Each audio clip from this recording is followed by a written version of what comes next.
All right, Kraken. So we are live. Excellent Um, afternoon, everyone. Good Cheers, afternoon, Dan. everybody. How are All we good. all? Yeah, hope we're all right. What we've Good. been up Good. to with ourselves.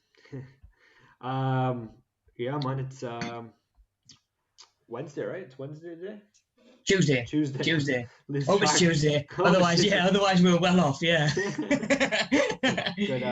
mate, it's so That's easy that to lose quarantine. track. That's what the I know. I've quarantine's been going to do to you, honestly, man. yeah. I'd say I've been in quarantine to lose track of the days, man. But so we've got It's Gary. October. October, It's yeah. October 2020. 2020. Last time I checked, it was 2020, man. 2020. So yeah, hopefully that hasn't changed. Like Oh, yeah, like yeah. So we've got, frozen in time. yeah, yeah, Groundhog Day. Yeah, that's the one. Yeah, I see we're getting a few in the chat there. Yeah, Yeah, yeah, cool, nice one. So today we're going to be looking at sort of paired eating, overeating, and sort of even just sort of unconscious habits that we can fall into with ourselves and with our lifestyles that eventually do sort of creep up on you and will catch up with you, you know. Um, a lot of the time we're doing sort of either, and we'll get to it a little bit later on, but you've got sort of paired eating events where you're thinking to yourself like, oh, I'm going to the football, I've got to have some chips. Do you know what I mean? And how we sort of pair things up like that in that sort of association with food. And we're not really, in that case, we're not really engaging with what we're eating. I don't think you're eating it mindlessly because you associate it with something else yeah, rather than, oh, I'm going to have this because I really fancy it or because my nutrition allows it, you know, or there's a place in my diet for it to fit. That's more likely going to be the stuff that you just sort of eating and not accounting for, you know. definitely.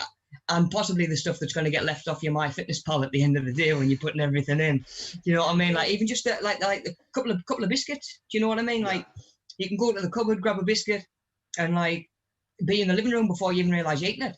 yeah, and it's like if you used to having like a cup of tea, right, and you always have a cup of tea with a biscuit, so it's like things like that as well, I guess, isn't it? Well, It's like exactly, yeah, yeah. Plus, who stops at one?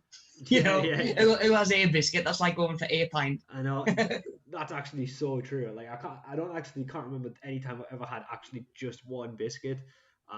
Yeah, They're so moreish. So yeah. You'll notice now as well. You'll yeah, notice. You'll catch definitely. yourself. I know, man. That is really bad, actually. But yeah, it's like it's because the biscuit, like one biscuit, is so like small, and it feels like the moreish as well, especially if you're having something like a cup of tea because you want to kind of wash it down and stuff. But Yeah, I don't know. yeah, definitely, definitely. And it does. It sort of we don't even realize we're doing it sometimes. You know, it's just habits that we go to, and then we get to Yeah, the end of the week, and you might step on the scales, and the scales haven't budged as much as you'd like, or depending on what your goals are and stuff like that. Everyone's goals are different, but exactly. we just got to be aware of stuff like this. And I find it fascinating to look at sort of like the underlying stuff behind it, because it's all mental. Yeah, These pairings and these associations and these urges and these cravings that we get, they are all sort of mental or may have underlying stuff going on with them as well. So it's definitely, really man. important that we can acknowledge that as well. Yeah, Gary said just one pack. So yeah, Exactly, one yeah. biscuit could become one pack quite easily. Easily, yeah. We've all done it. We've all done it. Let's not lie. Well, I remember Okay, when I was a go on, kid. bud. When I was a kid, and it's like I've always been like quite slim naturally. So it's like Yeah, when I was a kid, I could literally just eat like a full pack of biscuits, and I would just not gain any weight. And like now, that's so different. And it's like I used to hate having like such a fast metabolism when I was younger. And it's quite funny to look back now and be like, wow, I wish that I had like that kind of metabolism now. yeah, yeah. Back when you could just eat whatever you want and get away with it. Exactly, yeah.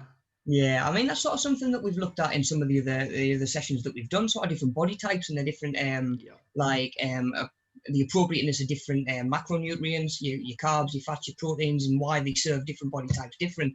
You're built very similar to myself, buddy. Where sort of like we on paper, might be built for long distance running or yeah, endurance and stuff like that, and be quite carb dominant. Although your metabolism might have slowed down the last 5-10 years, yeah, like everybody's does, you might find that you can still get away with a much bigger portion or bigger percentage of carbs day to day than someone who's a different body type, yeah. certainly Probably, yeah. twice your age or something. Sure, yeah, yeah. But of course, it's important acknowledging that as well, because True. if you're sort of 30, 35, 40, eating the same as you would when you were 18, 19, 20, your body's going to react totally different. That's it, innit? And that's the interesting Yeah. thing. It's like you think that, oh wow, the stuff that you could eat now you can't eat anymore, and it's like, it affects your body differently. It's like, so yeah, definitely, it's weird how age kind of affects you, and it slows your metabolism slows down with age, I guess, as well. So Yeah, and more things shift across into that. No, I'm not allowed to eat that column. yeah, that's exactly it. Yeah, exactly, man. Yeah, cool. Right, let's get a look at this first slide then. Yeah. So, we are looking at, first of all, reasons why people might overeat. You know, we can acknowledge that we all might do it from time to time. But obviously at the same time as well, we're always getting drilled into us how important our health is, our well-being, our fitness and stuff like that. So there's nobody going out of the way that I can think of overeating for the sake of overeating. Do you know what I mean? Yeah. So there's reasons why we're doing it. You know, so let's say if we can just get a couple of ideas going in the chat, maybe ideas why maybe we overeat ourselves, or somebody that we know might fall into the habits of. You know, sort of saying before, sometimes it can be sort of association. It can be, I'm going to the cinema, I've got to have popcorn, and I've got to have nachos, and I've got to do that. Granted, you might only do that once a fortnight, once a month, but you're pairing those things up in your head, and every time you're going and doing that, you're reinforcing it. Yeah, exactly, man. Yeah, so Gary was saying there, he said, you know, depression maybe. He said boredom, obviously. Alex was saying comfort as well. Yeah, comfort and control. Certain people, for some people, it's a case of, right, I'm not feeling very well, I'm not feeling very good in myself, and they're going for that sugar burst and that sort of dopamine release that comes with that. For other people, it might be a feeling of the rest of the world is out of my control. I can't control everything around us, and that's scary for some people. And to them, they fall back on something that they can control, and that might be food, albeit an abundance of food. You know, that is them taking one thing into their own hands, and then it might be a mental process of saying, do you know what, I want to eat that, so I'm going to eat it. It's the only thing I can control, so I'm going to control it. You know, same again. What Gary's saying, boredom sometimes. You know, especially sort of. And I mean, you obviously just explaining your situation to me, the way your last couple of weeks have looked. I mean, have you found yourself going to the cupboard anymore and sort of just grabbing bits for snacking, and even just because the fact that you're like near it, right? So if you're if you sat in a room with a fridge in it full of food, you're much more likely to eat it than if you're like out and about and you're coming back every night, because it's just next to you. It's like you just whispering at you, exactly. So it's like just by, you know, due to the fact that it's like right next to me, it's like, you know, it's so easy. It's like a proximity thing, isn't it? Exactly, and it's like, oh, I'm just sat watching the telly for 6 hours solid, like my hands aren't doing anything. I've just scrolled Facebook for 3 hours. I'm gonna go and just raid the cupboards now. You know, it's just something to sort of, it's stimulation, isn't it, in a sense? And I think that the comfort one was such a good shout as well, because I think that and even like comfort and depression or like boredom, like kind of tied into the same thing, because it's like, you know, a lot of people who spoke in the last session we did together, I think a couple of sessions ago, about how like the dopamine release you get from like junk food, really, or bad food. You know how it's like if you eat like a chocolate or something like that, it gives you such like a kick. And it's like that is that comfort that people they crave. And if they're feeling bad, sometimes they just want something to take that feeling away quickly. So it's like I'm just going to go and grab, like, you know, a bag of crisps or something, just anything to kind of, you know, give me some kind of like feeling, you know, something that I know that makes me feel good. But it's like the problem, you know what I mean, as we spoke about with stuff like that, is that it's so, you know, transient, and it's not like a sustainable effect. You know, as soon as you finish eating it, you feel terrible. So it's like, so it is. Because the sugar only lasts so long, and then you come down the other side of it, and you're back where you started. You know, rather than eating good foods that's going to give you a slow, sustainable release throughout the day, you're spiking. You're up, then you're down, then you're up, then you're down. You know, so that's something to watch out for as well. You know, a lot of the time there's emotions connected to eating and overeating and the reasons why we're doing it. Yeah, definitely. So just I think off the top of our heads, if we can get any more, you know, sort of, some people might overeat. One of my favourite ones that I always used to get in the gym would be, right, I'm starting my diet on Monday, so I'm going to eat what I want between now and then. Yeah, no, exactly. Then Monday comes, Like, Tuesday and Wednesday come and go, and it's all right. They fall off the wagon. yeah, Then they tell themselves, I'm going to start next Monday, so I'm going to yeah. eat what I want. So they're perpetually in a cycle of 4 or 5 days of the week getting ready to diet that they never do. So they're having one last blowout before their diet, and they're doing that week after week after week after week. I know people who like I've done that to the absolute extreme, mate. Like literally, like they've actually but it's a self rationalization, right? It's rationalizing what it's because they want to do it. They want to give themselves a reason to eat the bad food, so they say, oh well, if I do this tomorrow, it makes them feel less guilty about doing it, instead of actually having like the accountability to be like, I really shouldn't eat this, you know what I mean, no matter what. But it's like they think, well, if I'm going to do that tomorrow, then they're enabling themselves to do it. So basically, like some people I know that I've literally heard them say that, like, it's always the diet starts tomorrow, but I've literally heard people say like diet starts next year, because it's like coming up to the coming up to the end of the year. So like after this year I'm going to do it, and these couple of weeks I'm going to do this. Yeah. So hang on. Like in theory, you could do October, November, and December, and be 3 months down the line when January comes. Yeah. Potentially in a position to help other people out who are making that New Year's resolution, and be by Christmas you could be at the point that you're wanting to be at by March. Do you know what I mean? If you start January, February, March, you want to be there by March. You could be there December. Yeah. But exactly. I've never heard anybody say the diet starts now. Do you know what I mean? Like the diet starts now and push a bit of cake away or something like that. It's always tomorrow. It's always Monday. And like I say, if you, it's almost more dangerous kidding yourself that you're about to start a diet than just admitting that you're not going to. Because like I say, you can fall into that trap of, right, I'm going to just go all out, blow out before I start my diet. Your diet lasts 2 days and then you repeat the cycle again. I know. And I've seen it as well, where people like the cheat days are something like, it's fair enough you can have a cheat day, there's nothing wrong with that, right? Like in a certain context, I think, but like I think I've seen people just completely abuse that, where there's just been it's like a cheat day's turned into a cheat week, and then it just becomes like you know what I mean? So it's like, it's definitely a slippery slope as well. You do, and I think that obviously depending on the individual, and you've always got to take the individual into consideration and their sort of mental approach to it. Yeah. You can kind of, I forgot what I was going to say now. It's gone. It'll come to us, Dan. So you're saying obviously the mental approach to it, and like what we're talking about, obviously like cheat days and. Yeah. So certain people that I've worked with in the gym really benefit from a cheat day. Mm-hmm. They really benefit from a cheat day. It's a little bit of, right, I don't need to think quite so much about what I've got to eat. It's a bit of a release from 5-6 days or whatever, eating well. Yeah. Other people respond better to not having the momentum disrupted. Do you know what I mean? It might be a case of, don't take a full day off. Maybe have like a little bit of a treat here or there around your normal foods and stuff. Because for some people it's routine. I work better when I say to myself, right, I'm going to eat at this time, then I'm going to eat again at this time and this time, and you follow that routine. And anything that throws that routine out the way, be it meal prep that you might do, portion control that you might have, you get the cheat day and you say, right, I'm going to eat whatever. How hard is it then to reset the next day? Exactly. And get back into that, right? Chicken, rice, and veg, or whatever it might be. Exactly.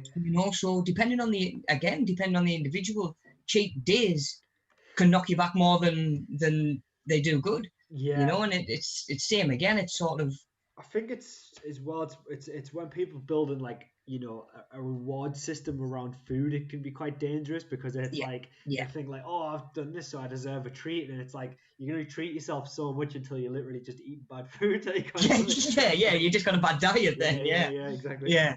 I had one client once in the gym who, the way I would do it, I'd be like, baby steps, set yourself a challenge for this week, hit your protein for this week, and then come back next week and we'll do something like that.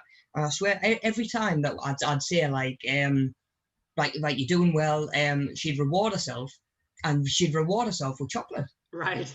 And it was a case of like, I couldn't get my head around like every now and then, fair enough. Yeah.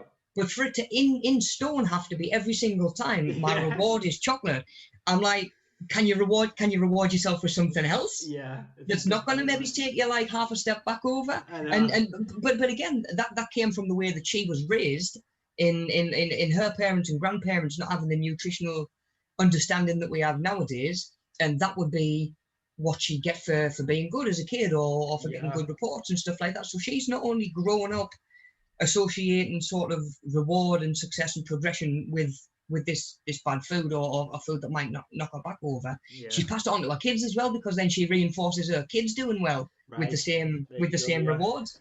You know, It um, yeah, and I think that it's probably the most common thing, right? Because I think that parents do that all the time. Like, oh, if you're good, you can have this, or you can have a dessert, or you can have a chocolate bar, or something like that. And I think that I think that obviously just in moderation, there's probably nothing wrong with that. But it's like it can build up those patterns, which you're going to take into adulthood, like for me, like something like fizzy pop, like I've probably been addicted to fizzy pop like my whole, like, since I was a kid, I would say, like, and it's always been something that like I can go away from it for a while, but if I start drinking it again, like it's so easy for me to like get quite addicted to it because of the sugar and whatnot. So it's like well, yeah, that's sort of what we were saying before about that dopamine release. I'm exactly. read somewhere that sugar's as addictive as like crack and heroin and stuff like that, I like wouldn't be surprised, right? class A drugs. Yeah, Yeah, yeah, so it's no wonder that people are sort of struggling to kick it. Do you know what I mean? And come off of those high sugar things, and you find that as you wean yourself off it, your body craves it a lot less as well. exactly. Yeah, yeah, that's a really good point, man. The more you're putting in, the more it wants. Your body will Definitely. just never get enough of that, because that feel good feeling. Yeah, and I think I mentioned to you before as well. Like at first, when you're eating clean, it's like it does feel like a slog, and your body's not used to it, and it might you might feel a bit horrible. But like, there's been times when I've been in like a good streak of clean eating, and you're right, you stop craving because your body doesn't have like that need for sugar anymore. Your body's not saying anymore like, where's that sugar that I'm always having.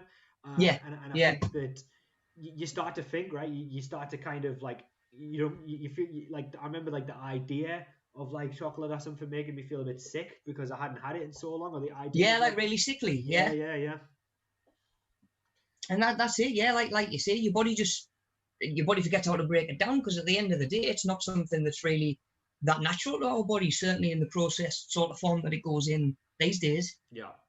You know, it's not, certainly from sort of like a biological level, on a primitive level. It's not what our body's used to at all. Yeah, You know. yeah. That's also a really good point because it's like, when you take it to that, it's like obviously we've evolved over like however many thousand years, right? Like thousands of years, and you've got to think that the human body has actually not changed that much. So it's like whatever we like were first, our first like attributes, like the things that we first kind of ate, like berries, meat, and stuff like that. That's the stuff that we've kind of evolved to eat, but that's all natural stuff around us. So that's why the way that like sugar is something that, like, if you got like fructose with like the sugar in fruit, that's like something that's already existed in nature, but like we're not like designed to be able to take the kind of synthetic stuff that's being made today, like the processed foods and stuff, and that's Yeah, all being made in a way to like appeal to us and cater to us, but it's not something that's natural to us, because obviously sugar would be something that would be like a scarcity. So when your body would react to sugar with a lot of dopamine, it's because it would be fruit, you'd be getting that nutrition and you needed it at the time. yeah, But like, yeah, so we've got like an outdated system in regards to sugar, so we still react that way to sugar, but now we actually have an abundance of it because we yeah. have We it got too much everywhere. of it. So yeah. Yeah, So that's a really good point, man. Actually, yeah, to say just sort of how convenient everything is to just get now. yeah, yeah, It really is, and again, that's sort of your body kind of, I guess, is wanting to maintain that sort of elevated state that you're getting from dopamine. yeah, When really it's exactly that. It's an elevated state. It's like stress. It's like fear. It's temporary. You know, your body can't sustain it all the time. The best chance you've got of feeling that way all the time, like we say, is to get your body used to slow releasing foods and carbohydrates that's going to keep you sort of fed and fueled throughout the day. exactly.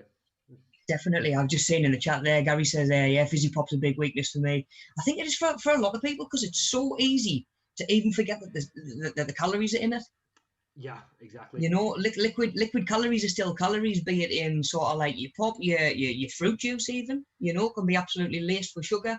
Yeah, that's the one people don't think about as well, I think, is how like you know how much sugar's in fruit juice, and Yeah, it's as you were saying, it's like they didn't realize that like you know, they're taking in a massive amount of calories just in that, and it's like you can trade that for a water. It's like obviously you're getting the vitamin C and stuff, but there is like a huge amount of sugar, as you say. And you mentioned as well, I think 2 weeks ago when we were doing the session, you're not getting the fiber that you would get as well with fruit Yeah, juice. So yeah, yeah. So you're getting the bad without any of the good, really. You know, as much as it may say on the side, still counts as one of your 5 a day.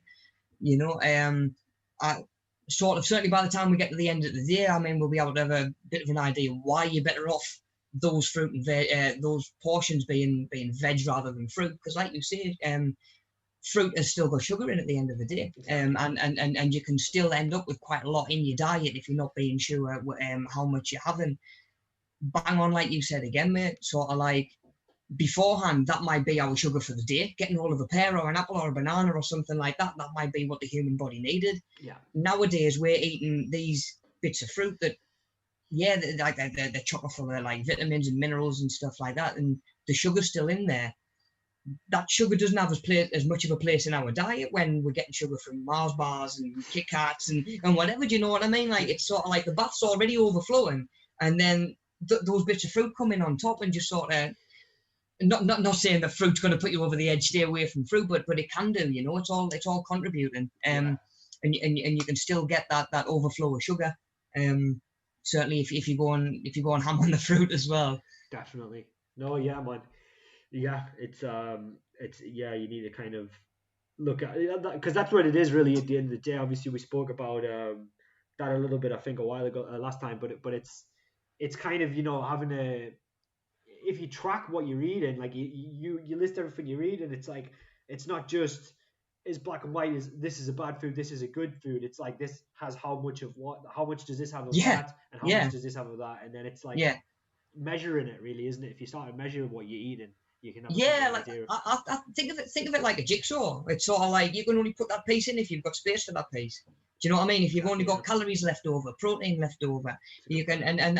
and that's where sort of tracking comes into play, because you can see what pieces you're dealing with, and each day you put them together, you might make up a different picture. You Exactly. know, what well, you might get to like 8 o'clock one night, and you might think to yourself, "Do you know what? I want a bit of toast before bed."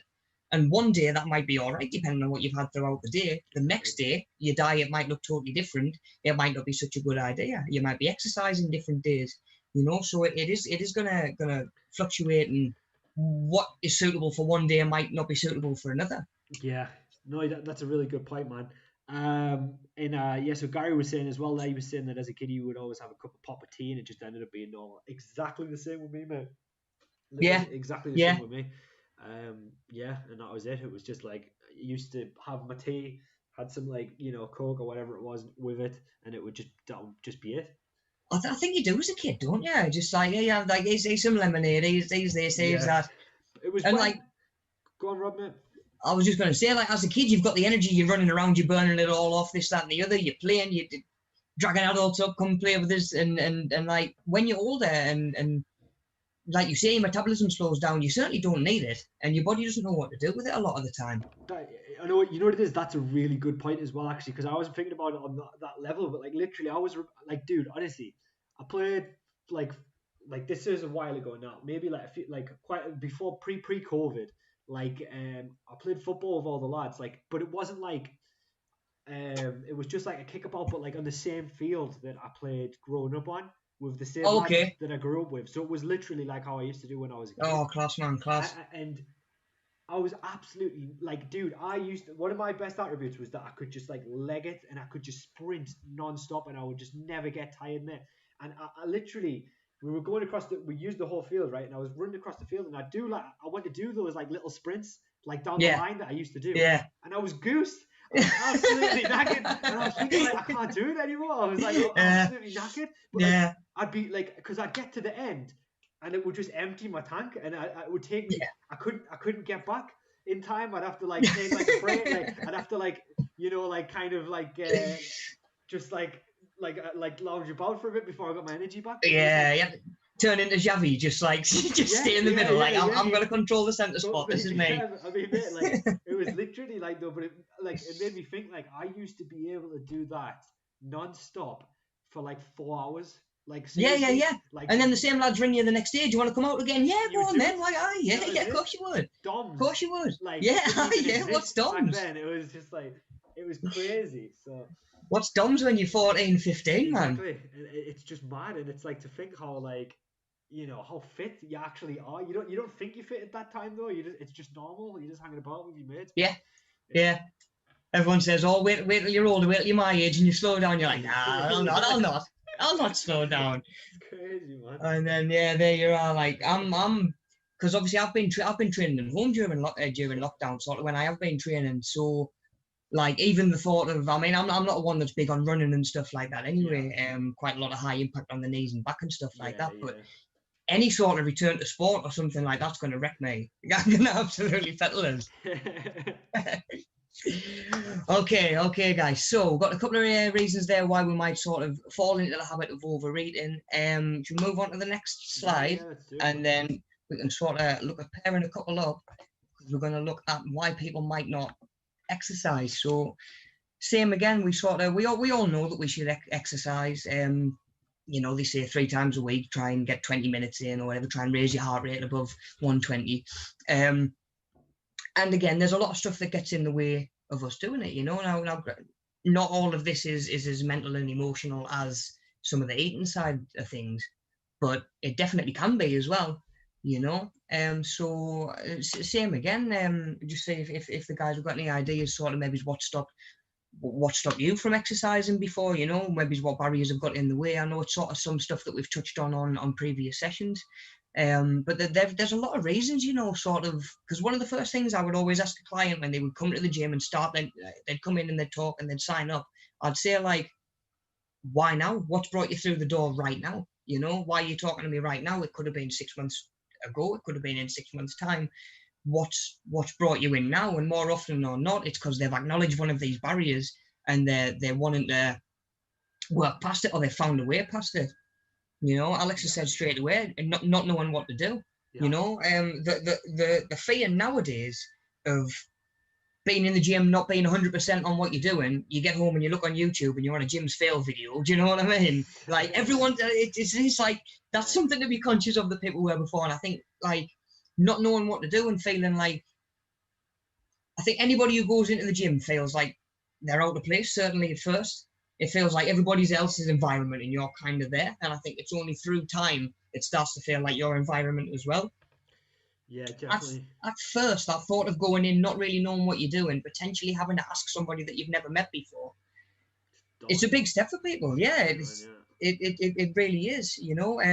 Same again, another one there. You can say sort of fitting around it as well. Injury, something that I've kind of specialised on in the gym is working with people who say have a bad knee, but they still want to exercise. Right, Rob? What exercises can I do? Rather than just outright saying, "Oh, my knee's bad, I can't go to the gym." Yeah. You know what I mean? You can do a bicep curl. You can do a lot of stuff with sort of like if your knee's playing up that day or whatever. Or you've maybe had an operation. Maybe had a shoulder operation and you can only train your legs.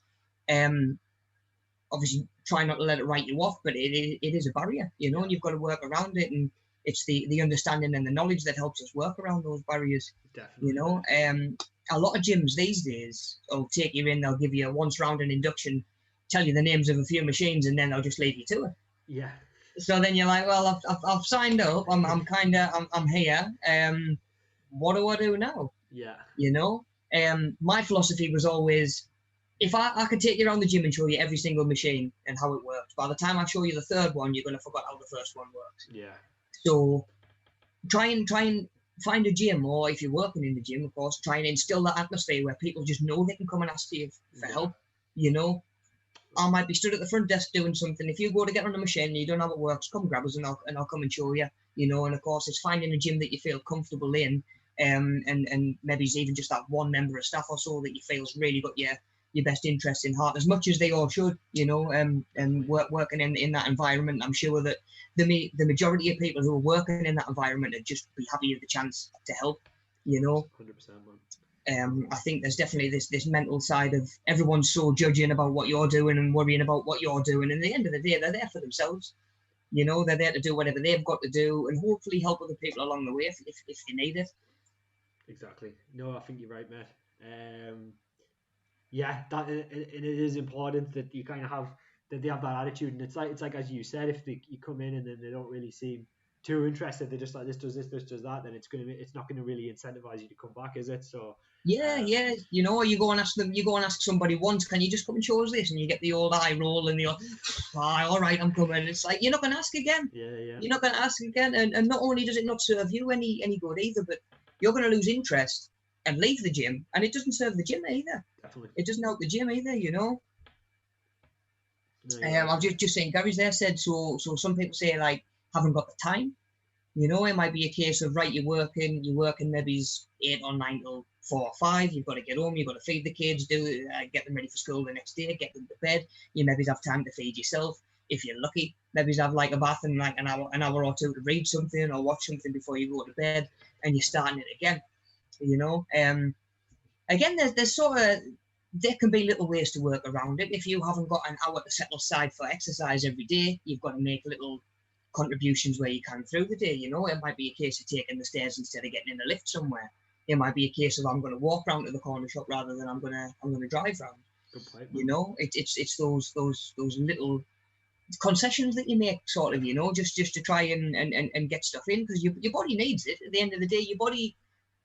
It might sound harsh, but your body doesn't care that you haven't got time. Yeah. Do you know what I mean? If you haven't got time and you go 10 years without exercising because you haven't had time, it's still going to have the same effect as if you did have time and didn't. You know, you still that amount of time down the line without doing very much. People don't have the same approach to exercise that they do with like certain other stuff though. Like it's more of like, oh, I choose to do this, but like you would never think about exercise in the same way that you think about brushing your teeth, right? But you could argue that they're both Yeah, equally important, right? So yeah, it's a really good point, mate. Actually, yeah, because it's one of them things where I think a lot of people hammer motivation and preach this motivation and motivating yourself to go and do stuff. I think of it more as discipline. yeah, I think it's more discipline, like you say. I don't look forward to brushing my teeth every night, but you're going to do it because you know your body needs it, yeah, and it's treating exercise and to an extent as well food in the same way. You know, it's a case of doing it even though you might not want to. You know, we can all do stuff when we feel motivated. That's what I would always say in the gym to clients as well when they were struggling in a session. I'm like, anybody can do it when you're feeling good. You know, it's when you're not feeling so good that pushing through and doing it, that's what makes the difference. That's where the change comes from. I think it's good as well to kind of let people know that, like, as you were saying, it doesn't always have to be, you don't have to do like you don't have to go in the gym and do like a massive, like, hit session and like absolutely smash it. Like sometimes if you haven't got time to do that, as you're saying, it could just be walking somewhere instead of getting the bus. It's like that is still better than nothing. And Yeah, even if you just put 10 minutes aside to do some stretches or something, it's all stuff that's going to exactly. benefit your body. So Yeah. Stretching in itself can help with bad posture. You know, it can help with tightness, soreness. It can help lift your mood as well.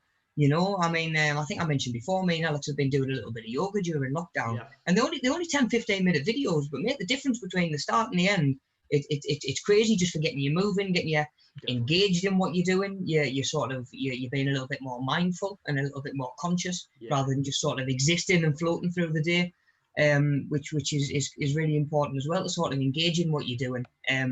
Food and your exercise and of course your own well-being being a really big part of that as well. Dude, I was doing like, it's unfortunate because obviously like it stopped, but just before they started doing them again outside recently, but I don't know if they're like the restrictions have changed it. But I started going to some yoga sessions just near where I lived, and it was so good, man. I went to like the easy ones. There's a thing called like a type of yoga called hatha yoga, which is like it's like slow kind of yoga, and it's like Nice. good for beginners. And I went to some of those sessions and it was unreal. Like literally, I would feel amazing for like the full day afterwards. Yeah. I would just Yeah. feel so chilled out. And it's like you sometimes you have aches and pains that your body gets so used to having that you forget you've got them. And then Yeah. like when Yeah. you actually do something like yoga, you're like, oh wow, I feel like so loose and I'm not used to feeling like, you know. Yeah.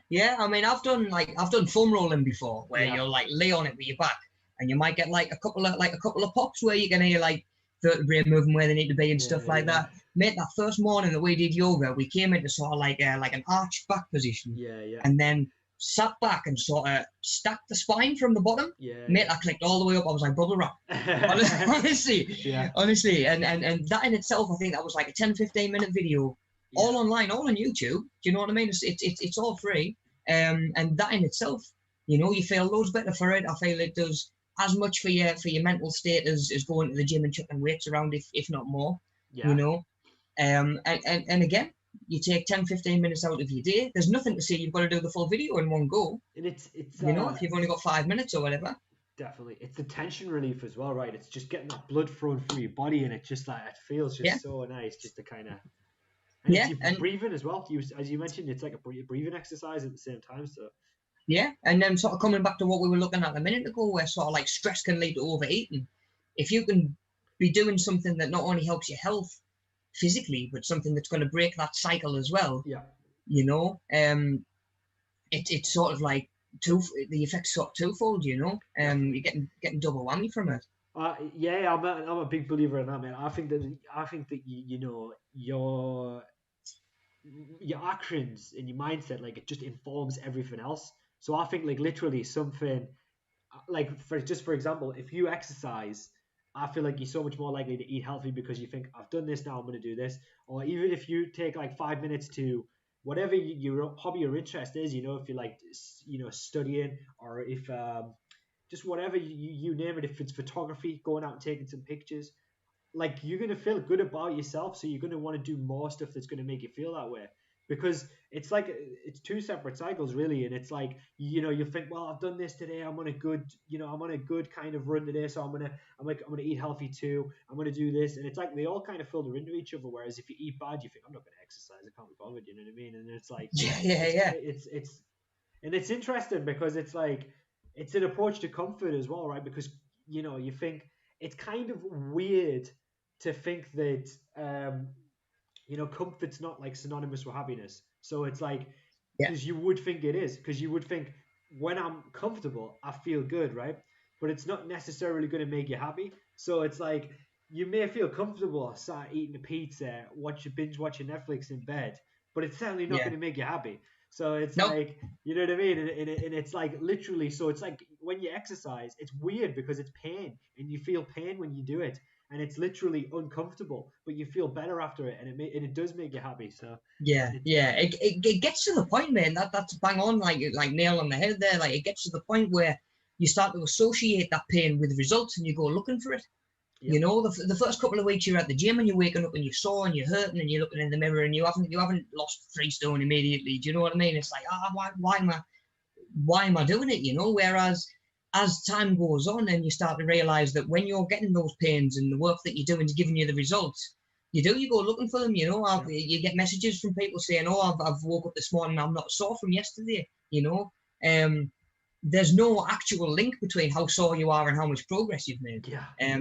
DOMS does not necessarily indicate that you've worked harder than a time beforehand where you didn't get DOMS. You know. But yeah, it's all part of that bigger picture. Definitely. It's just weird though that it's like, it's just weird the way that our body is programmed that way, and I mean, it's all biological, where it's just like, pain from that is helping you. You would associate pain with something bad, but it's in a positive way because it's helping your muscles to grow. Whereas comfort, you would think that's good. You know, I should be comfortable, but it's like, if it's to excess, then it's not good. So it's like, it's weird that just our emotions can sometimes, you know, are not the best approach to follow. You know what I mean? Sometimes you need to kind of have that pain to be able to grow, whereas you need to be, and you know, you need to avoid that comfort to stop you from being lazy. So it's weird that, you know, too much of these things can kind of go the other way. So comfort zone's a nice place to be in temporarily. Nothing changes and there's no progress made, and there's no challenge in the comfort zone. That only comes when you start to step outside of it, you know, and even getting yourself into a mind space where you're ready for that is an important step of the progress of the process. Sorry. You know, so it's sort of looking at all these different moving parts and all these variables and all these factors that are determining how you're going to, or how well you're going to do, and how well you're going to stick to these changes that you're trying to make before you've even started. you know. So yeah, just being able to look and identify a couple of things.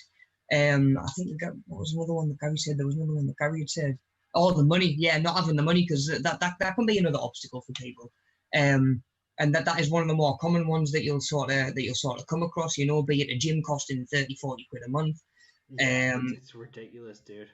There's some, I think, like David Lloyd's and Ballantyne's and that you can be up to 100 quid a month, depending on whether you want swimming involved, whether you want the badminton, do you want the tennis. And it's sort of like, it really, it can ramp up. And you find that these sort of £10 a month, £15 a month gyms are more likely the sort of gyms that you just threw the door and left to your own devices. So you're like, well, now where do I go from here? Sort of what we were saying before. Yeah. Sports groups, walking clubs, a lot of them will have membership fees, stuff like that, you know, that you've got to consider. There's money for transport to get to where you need to be, you know. There is money factored into, do you need to buy kit to do it when you get there? You know, do you need to go and buy yourself a new load of gym gear? Do you have to go and drop 50 quid on gym gear before you've even signed up for a gym? Exactly. You know, do you need a pair of trainers for running in or whatever it is that you're going to do? So again, money can be a factor, you know. Again, money can also be something that you'll say to yourself and sort of tell yourself it's a barrier when there are ways around it, because that's easier than doing the exercise and challenging yourself and making the change, you know. Like we were just saying, that yoga channel that we follow, there's dozens and dozens of videos on there for free. You know, there's fitness videos on our channel. All obviously they don't cost anything. People can access them. YouTube, there's plenty of stuff on there on YouTube. Even like there's Facebook groups and stuff now where you go on and they'll give you like a daily workout and stuff to do that you don't need to pay for. So the stuff's there. It's just knowing what to look for and how to access it, you know. And there's nothing that costs about going for a walk, you know. Certainly when like we were just saying before we came live, it's that nice time of year where and probably getting towards the back end of sort of that season where we can go out for a walk and enjoy sort of the sunshine and stuff like that. I mean, like autumn doesn't bother me, winter doesn't bother me. I'll get myself wrapped up. I'll go out, but sort of something about this time of year, you know, if it's something that's new to you and you're trying to get yourself into the habit of going out for a walk, don't pick the middle of January to start trying to do it, you know. And that's where it comes back to that New Year's resolution, like you were saying, buddy. Like if someone says, right, I'm gonna start walking every day, well, why would you not start at the start of October? Like, why would you wait until like January when it's going to be colder to say, right now I'm going to go for a walk every day? You're going to talk yourself out of that. Whereas if you start now, by the time it gets cold, you're in the habit of doing it and you're disciplined. You're not going to do it when you're motivated. You're doing it because you've got the discipline to do it because you know you should. It's such a good point, bud. Okay, where we at? So we've got a couple of reasons people might not exercise. Can't think if there's any more that I've sort of come across in the gym, sort of any more sort of curveball ones. I think you know, as you were saying, like environment, I think is a big one, because you know, like when you go in and you could see a bunch of meatheads and you could think, you know, you could feel like, you know, your body image, you could think, I don't look like that, so you might think, you know, I'm not, you know, that, you know, you're intimidated by it or something like that. So yeah, Gary's literally just put a comment in the chat there, like they're being ashamed of the way that you look. Yeah, you know, feeling that people are judging you. You know, I've sat down and done consultations and inductions with people that are literally shaken, you know, and it's like, I understand where that stigma and that sort of association comes from, and that worry. You know, I think I was saying to you before, like I even had a little bit of that when I moved into being a personal trainer. You go to a new gym where everybody's been a member for however long and the staff's already there and stuff like that, and you go in and like, I was probably about a stone lighter than I am now when I started PTing. And you go in and it's like, oh, he is meathead 1, he's meathead 2, he's meathead 3.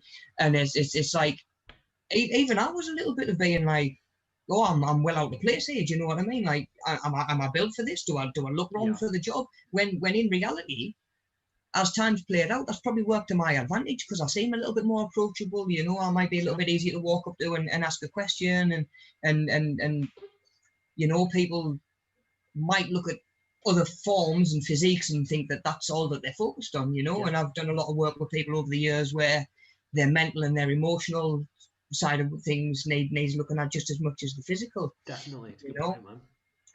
more often than not, I'd say sort of 99% of the time, anybody that you feel is going to judge you for being in the gym or look at you funny or take the mick out of what you're doing, like I say, 99% of the time, those people would be happy to help.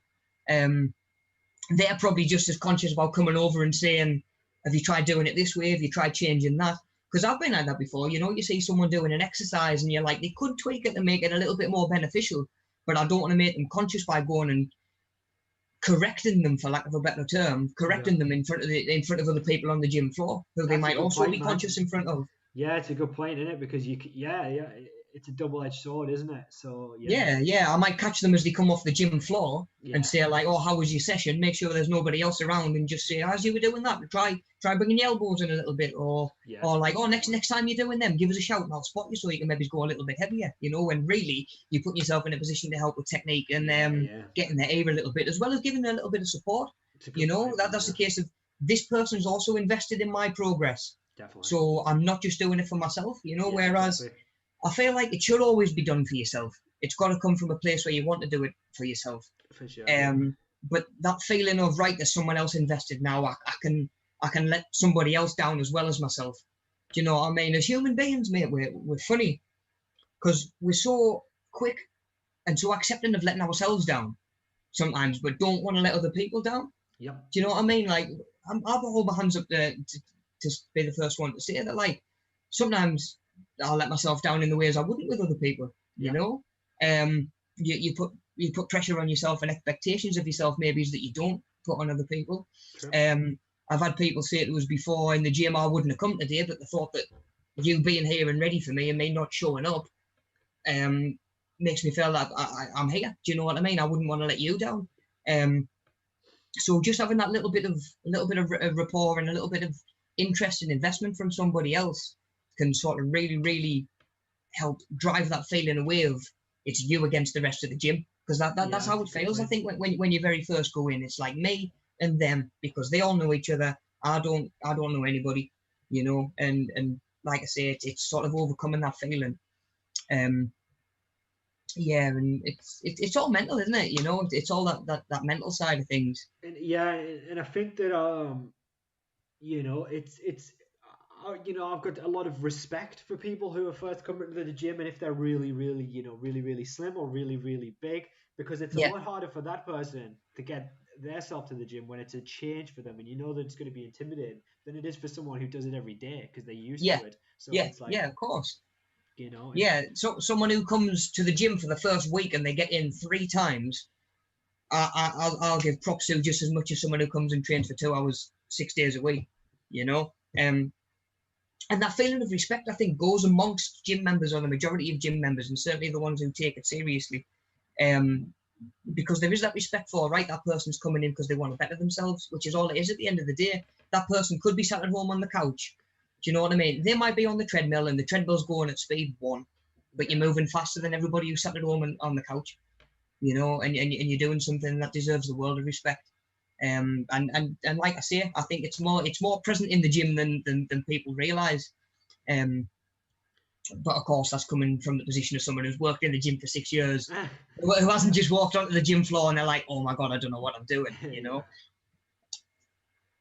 But yeah, there's a lot of reasons that we can sort of give ourselves not to exercise, and same again with the eating. If we start to break down some of those barriers and look at ways around them, not only can you get past them, but you can also start to realise, is there more to it than you are telling yourself? You know, if you take those barriers away and you still don't want to exercise, then what else is going on? You know, you can't hide behind those barriers anymore. Yeah, break them down. It's a good idea, man. And once again, it's putting obstacles in front of people to give them that kind of sense of comfort. So it's like they don't have to accept the responsibility or the accountability for it, because you think, you know, I can't do it because it's too far away, or I can't do it because, you know, it's like, as you were saying, it's really cold outside. So it's you know what, I'm not going to go out for a walk when it's raining. So it's like that. It's having the obstacles in there, you know, justifies, you know, or makes them feel better about being able to kind of, or not have to do it, where it's like, because it's like, I'd be doing it if I could, but I can't, and that's okay. And then like that goes on for a week, and you kind of like, deep down you're happy that there's barriers in the way. Do you know what I mean? That's what it is. Yeah, of course, man. Because it's like they don't want to do the thing anywhere, of course. So it's like, Yeah, yeah. yeah, So, but it's just weird. It's a weird thing where it's like, you don't sometimes want to do something because of the pain maybe that is going to make you feel better. You know that you're going to feel better if you do work out. Everyone knows that, and it's going that's to make you exactly feel it. better. Yeah, But it's still, it happens to me all the time. There's so many times when I can't bother to go to the gym, and it's like I know that I'm going to feel better when I do it. I know it's going to make me, it's going to make my body feel better, and I just, yeah. but it's like just kind of yeah, it's weird like how our body or our mind kind of tells us like not to do it, or like it like creates these kind of excuses and like rationalizes. It's weird. Yeah, yeah. Knowing that we should be doing it as Yeah, well. yeah, We're our own worst enemy that's sometimes. exactly right. You know what I mean? Good point. Human body just likes the path of least resistance, doesn't it? That's it. Yeah. Pretty much. Yeah, Pretty much. exactly. We're just saying what Gary's put in there. He says, "I love the cold. I'd rather go out in the cold than the heat." Ah, yeah, yeah, yeah. I can say that. Like definitely. Charlotte's the same. Charlotte who comes through on a Monday. She says she prefers the cold. Yeah. One of my old housemates is a bit like that, and I go into his room sometimes. He's got his windows wide open, and I'm like, dude, how are you like Mr. Freeze or something? I'm like, Yeah, what's I'm going gonna on say here? yeah, It's like yeah. ridiculous. You're living with Arnold Schwarzenegger in Batman. Yeah, it's just like, what is going on? How can you live in this? Well, I heard right that the optimal temperature for sleeping is like um slightly just under room temperature, like very very slightly just under room temperature, Okay. and that's like supposed to be the most optimal for sleeping. You probably noticed yourself when it's hot, and if you're in a hot bed, you can have a really horrible restless night's sleep. Yeah. Yeah. So personally, there's nothing I like more than being out in the sun. I can really, I'm the same. I can I'm the take same, mate. I can take the sun beaming right down on me. I love it. Um, Yeah. but on a night time, it can be a bit horrible if you feel like hot and you can't get comfortable. Yeah. Yeah. That's it. Like there's just something about you wake up in the sunshine and it's like, right, what we doing, where we going, what's going on. Feel good. Feels so Yeah, yeah, good. yeah. Whereas like you get to the middle of winter and you wake up and it's grey and Yeah. just miserable. And then like midday it's still just as grey and dark and you're like, what's No. going on? What's going on? Because that's the thing, you just, when it's like that, you just think, I'm going to go outside, and it doesn't even matter what you're doing because it's enjoyable. You could just be Yeah. sitting on the grass, and it's good. You can just sit there and do nothing and feel great. Whereas you Yeah. would never do that. You never like. It's like winter. You're not going to be like sat on the grass in the park. It's just be like absolutely horrible. Is that what your parker on? Zipped up. Oh, this is nice. So, Yeah. I don't know. Yeah. I prefer the heat as well. But it's like, just going back to what we're talking about there, I feel like that's why, and you made me think of something there because you raised a really good point. When you say you feel like letting someone else down, I feel like that's why it's good when some people get pets sometimes because they have to walk the dog, right? Yeah, you got to walk your dog. Yeah, you have to walk the dog, so it's like it's letting someone down, and they're not going to let the dog down. You know what I mean? So well, that's funny, isn't it? Because that just speaks to our mindset. It's like there's two living creatures living in a house. Yeah. Both of them need to go for a walk. That's it. Yeah. Yeah, do you know what I mean? Yeah. And if do you know what I mean? You can get yourself up and you can take your dog out because the dog needs a walk. Yeah. But we can't do it for ourselves. No, it's crazy, right? It's mad with strange things, like strange creatures, human beings. Definitely. Fascinating, It's definitely a good point, man. Fascinating, and we've changed a lot over the years, which we're going to look at if we can move on to that next slide, too. Yeah. So yeah, a few things to think about. Same again, we'll just bounce some stuff around in the chat. How's technology affected our health positively and negatively in the last 30 to 40 years? Because we've changed a lot, 30 to 40 years. We caught the start of a David Attenborough documentary the other day, actually, and he was saying when he was born how different things were sort of more attributed to sort of climate change and the way the world's going in that sort of sense at the minute. But it did get me thinking how much has changed in that time. Like, it's a different world. Totally is. We really do. And we've had such sort of technological advancements the last sort of 30 to 40 years just by themselves. There's good and bad come from it. Gary says, I think technology personally saved me. Wow. Interesting. Yeah, I'm going to say, yeah. I'd like to know a little bit more about that, definitely. Obviously I've got like a rough idea what's gone on and stuff like that, but Yeah. yeah, it plays a different role to different people. Like we were saying, there's sort of positives and there's negatives that come with that as well. You'd say sort of we've got more medical care now. You know, there's a reason why. You know, we're talking about convenience and our food's getting worse and stuff like that. But our average life expectancy is more than it was 40 years ago. Right. You Yeah. know, Yeah. Good point, man. people are living longer. I believe that one of the main reasons that we see more cancer cases and stuff like that compared to 50 years ago is because people are just living to the age where it's more common. Yeah. You know, it's getting to the point where it's more of a factor, you know, when people are living to 40, 50-year-old tops and dying because of other causes, they haven't got time for their body to break down and develop all sorts of problems. Yeah, it's a good point, man, because I feel like it's a very logical explanation for that when a lot of people try and attribute it to all kinds of different stuff. You know, like because they'll say like, well, you know, this is because of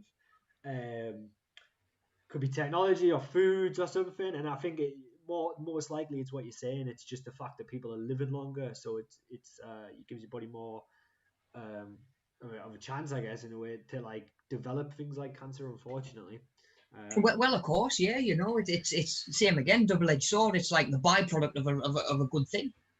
yeah, You know, there's always going to be payoff and consequence and stuff like that and sacrifice. You think as well, sort of, when it comes to the jobs that we're doing, we've got a lot more automation now.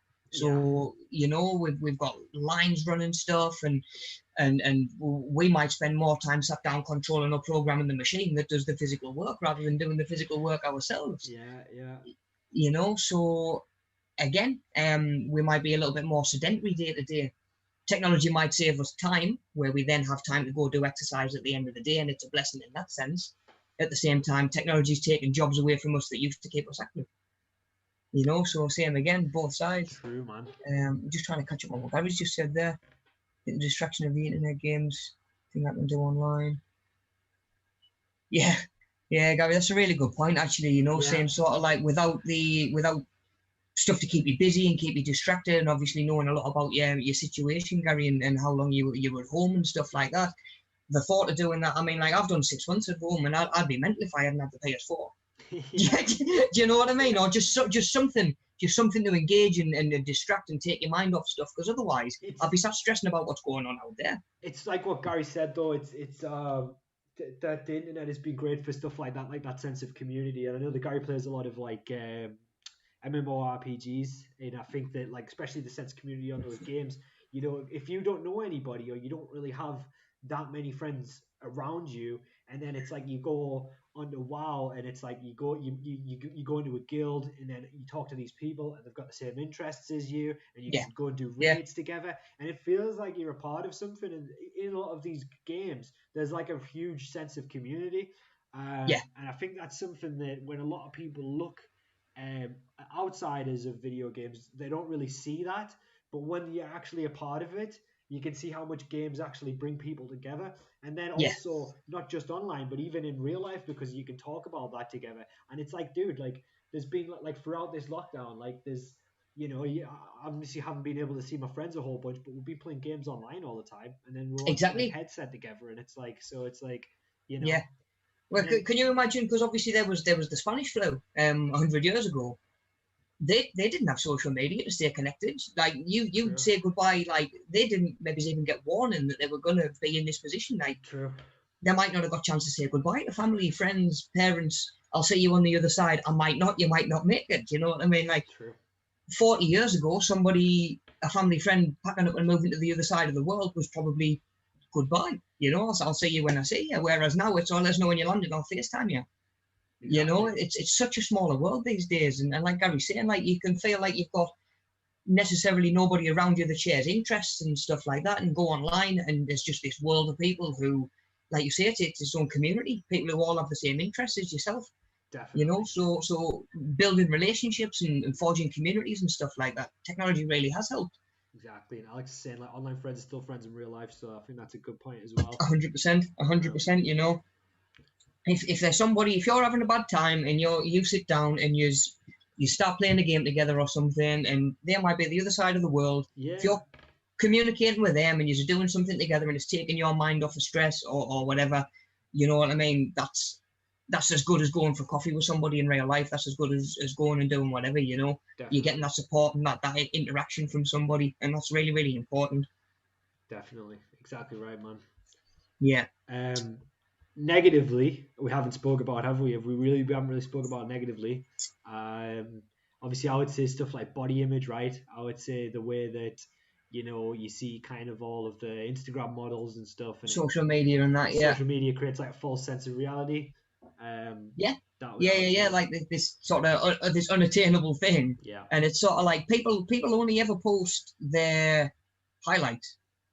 Do you know what I mean? Like exactly, majority of people, and it's the same as any kind of media. You know, people who are wanting you to see it want you to see it for a reason. yeah, You know, there's always kind of an agenda, even if that agenda is just look at me, sort of thing.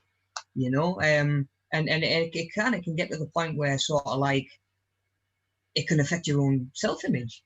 yeah, You know, um, like you say, there's sort of like you look at even like magazines, stuff like that. You know, it's all photoshopped and airbrushed and stuff like that. And I know you guys run stuff on like the Photoshop side of things, so you can even go and look at that and see how easy it is to do. yeah, exactly. Yeah, it's not difficult. Like, it's crazy, man. Um, what was I going to say? But yeah, like the weird the thing about what you're saying as well. It's funny, right? Because these influencers, right? Like they get paid to go to hotels and stuff, and it's like, so say they've got like a million followers or whatever. A huge hotel company will say, listen, we want you to come stay in our villa. We'll pay you this money. Post it on your Instagram feed. Tag us, and then there you Yeah, go. And yeah, then yeah, yeah. people think though that these people just live these lifestyle where they're like going to these places all the time and stuff. It's like they're not being paid to be there. That's not their life. It's like that's like an advert. You know what I mean? Yeah, It's like yeah. That's it's their job. yeah, That's their exactly. job. At the end of the day, they're doing their job. It's not like that's actually their life, and it's not like they're just always in like Venice every day. It's like they'll get paid to be there. They'll be there for like 3 days, and then they'll go home, and then like that's it. Yeah, yeah, yeah. Take like a million photos while they're there, Yeah, and then exactly. post as though they are there for 6 months, Yeah, maybe, you know, exactly. or something like that. It is. It's all it's warped, isn't it? It's Yeah, distorted. yeah, It's not reality at the end of the day. no, Social media in itself, coming away from like the visual side of things, social media in itself, I'd say, is just exposure to too many opinions and too many headlines definitely. and stuff that's clickbait articles and stuff that's designed to get an emotional response out of you, get a rise out of you. Um, and again, that can have like a big knock on your mental health, you know, Yeah, which definitely. which in turn is going to affect your physical health because as we've sort of talked about, they are so closely linked in together. It's the fact that like you know you're being held to a certain standard, like you're kind of associating your value with your online profile, which is just so dangerous. So it's like you think like so many people, and a lot of people are growing up with this, which is dangerous because it's like you start to think, oh, I got this many likes, this person got that many likes, and it's such a dangerous mindset to have, Yeah, and yeah. To say that there's generations coming up underneath us yeah, that have always going to have known that, and that might be the measuring stick for somebody's value. value, You know, yeah, how exactly. many subscribers has your YouTube channel got? You know, how many Exactly. people are on your social media pages and stuff like that. And it's terrifying thought that, someone's day could be ruined because they didn't get as many likes on a selfie that they thought they would. And it's like, that's a reality though for a lot of people. And it's just scary, man, that people, are really kind of associating their self worth with something, social media, which is really because it's not reality, so Yeah, yeah, definitely, 100%, mate. It's well worth noting as well. You know, when it comes to technology, that's probably up there with about as damaging as stuff can be. yeah. Um, I mean, Rob, we were talking about, the dopamine response you get from fast food, from likes, from social media. It's the same thing, you know what I mean? It's like, when people get a lot of likes on a status or on a photo, it's the same kind of response that your brain gets, you know what I mean? yeah, So Yeah, and it's and the more it goes on, the more we're programmed to sort of be like that and feel that way Yeah. and respond that way. Yeah. Yeah, it's definitely one to watch out for and to be aware of going forward. Definitely. 100%. Gary's just said there. Yeah, use no social media other than Facebook. Have about 50 people had it. Yeah, There you go. cool. Right, guys. So, how about that bottom? Because we've kind of touched on media affecting our health as well. What about our thoughts on safety? How might that have affected our health? I mean, that's kind of what would that I think that links in with a bit about the likes and stuff like that, and attributing value to your social media. I think that's in a way kind of on those lines. I think. Yeah, definitely. Thinking about it from a safety point of view as well. You think about, like you were saying beforehand, like when you were out and you'd be out as a kid. Yeah. You know what I mean? Running up and down the streets, you'd be that in the next street down or the next estate down till whatever time of night. Parents are a lot less sort of willing to let the kids off the leash and just take their eyes off them these days, And I mean, you could argue that that's a good thing that parents are being more attentive. It's a bad thing that they have to be. I know, and I feel like that's also kind of to do with social media as well. Like as much as I advocate like gaming, and I think that's a great thing. I think at the same time, there's so much technology that there's less incentive for kids to go out and play. Whereas like what that's the thing, as we were talking about, playing football on the field for like 4 or 5 hours or something. Yeah, like, yeah. And sort of like what Gary was saying, like having friends online is it's friends either way, What it might not necessarily give you is experience and practice at interacting with somebody face to face. Yeah. There are going to be kids, and I mean certainly now with the way things are at the minute, there's going to have been kids born at the start of the year that haven't been outside yet. Yes, crazy. It really is, sort of going forward, kids playing out in the street together, mingling, going and do you know what I mean? Like the old classics, you've got your British Bulldog and your Kirby and all of that. Yeah, like I can't say that in the foreseeable future, and that's like that is sad, and certainly that's going to have a knock-on effect for these kids as well, because these kids aren't even going to have grown up playing out on the streets and stuff like that, Yeah, man. Yeah, they might get to the point where the only way that you can interact with somebody is sort of from a distance. Yeah.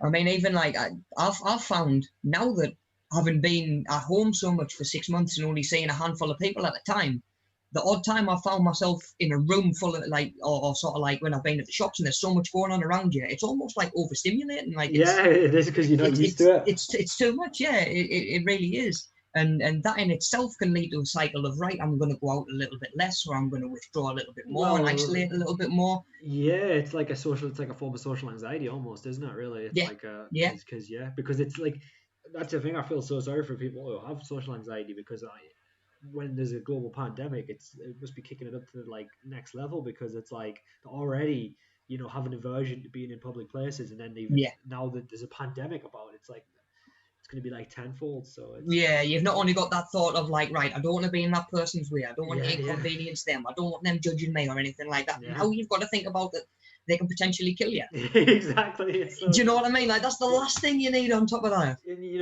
man, you've got people who are so kind of inconsiderate as well, that it's like a public health hazard, that they're literally just they're like come in to a shop coughing and stuff, and it's like, what are you doing? And you're like, oh yeah.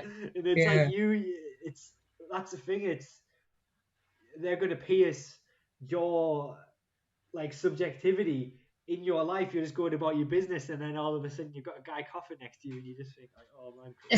You know what I mean? Yeah, and you're just in the zone trying to do what you've got to do. Yeah. Well, Gabby just said there, I went to Asda about 2 months ago. Oh man, broke down and cried in the store. Oh, bless you, man. That's like being overwhelmed in that, like just like overly stimulated, man. Yeah, it's like, and it's sort of like, yeah, it's like, and it must be tough. I mean, I can't imagine that's the first time that you've struggled with stuff like that. So even go in as the knowing that it's going to be tough. Fair play to you, man. Kudos. Like that takes some doing, yeah. And the next time you go to Asda, big respect again. Do you know what I mean? Having done this the last time, it's definitely.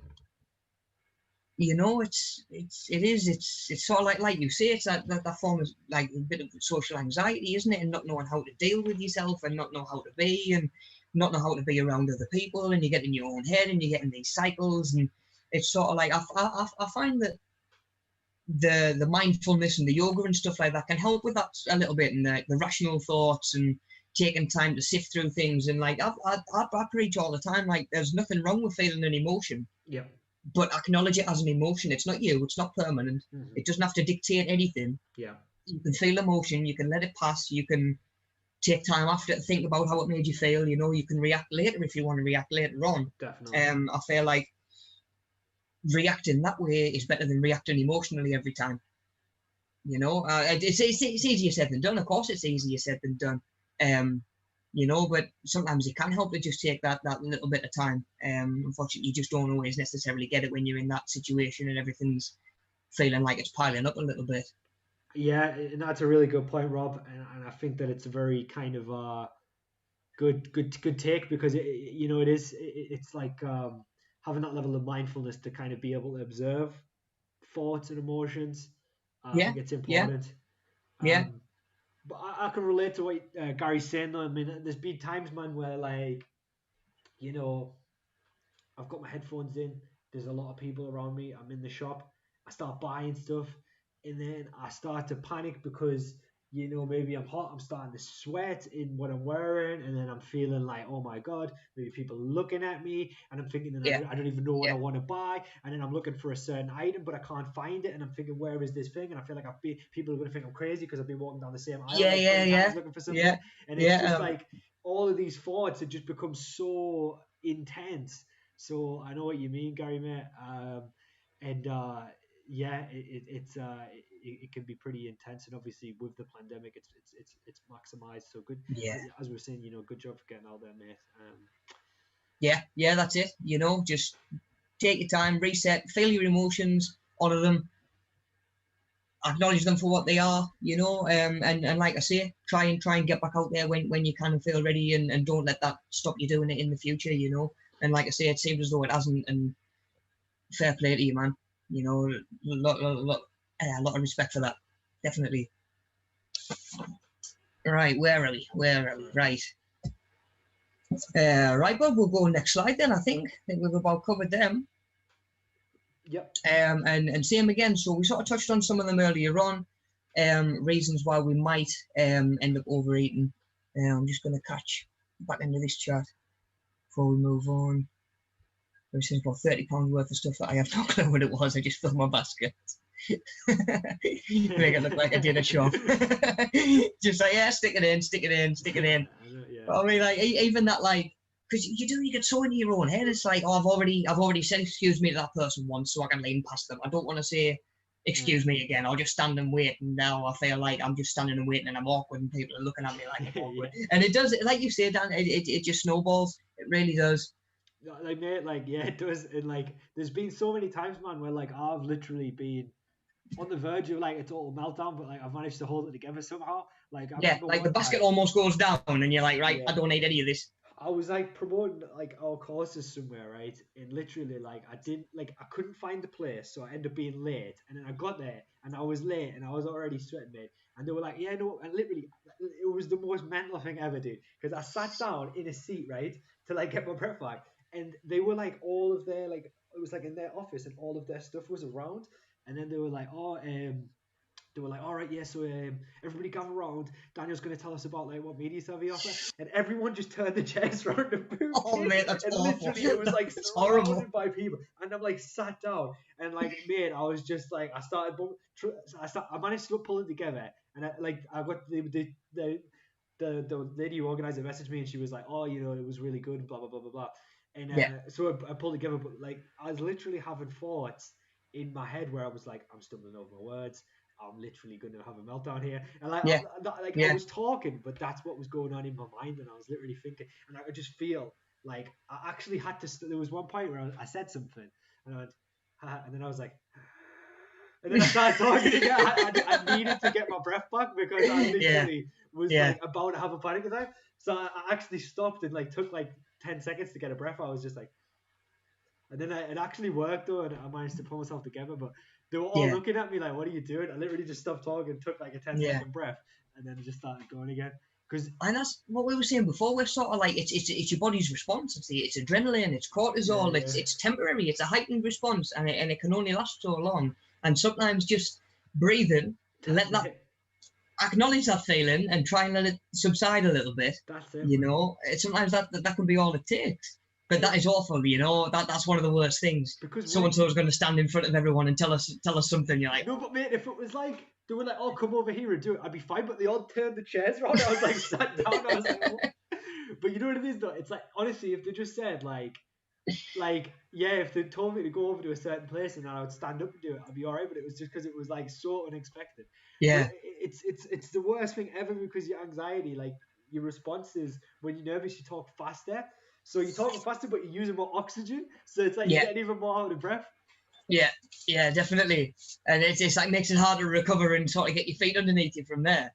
Like, sometimes just taking that second to like ground yourself a little bit if you can. Exactly. Like, sometimes it just takes just a couple of deep breaths. Oh man. All right, guys. Right. So, I'm still trying to think. We've touched a little bit on depression, haven't we? Sort of like sort of comfort eating, sugary foods that are going to make you feel better, albeit only briefly. One of my favorite sort of fitness fun facts is to do with this sort of thing. Medicine balls. I've obviously always worked within the gym and stuff like that. And truth be told, like a couple of people have said to us, why do they get called medicine balls? I'm like, truthfully, I don't know. And it was speaking to Mel, I think.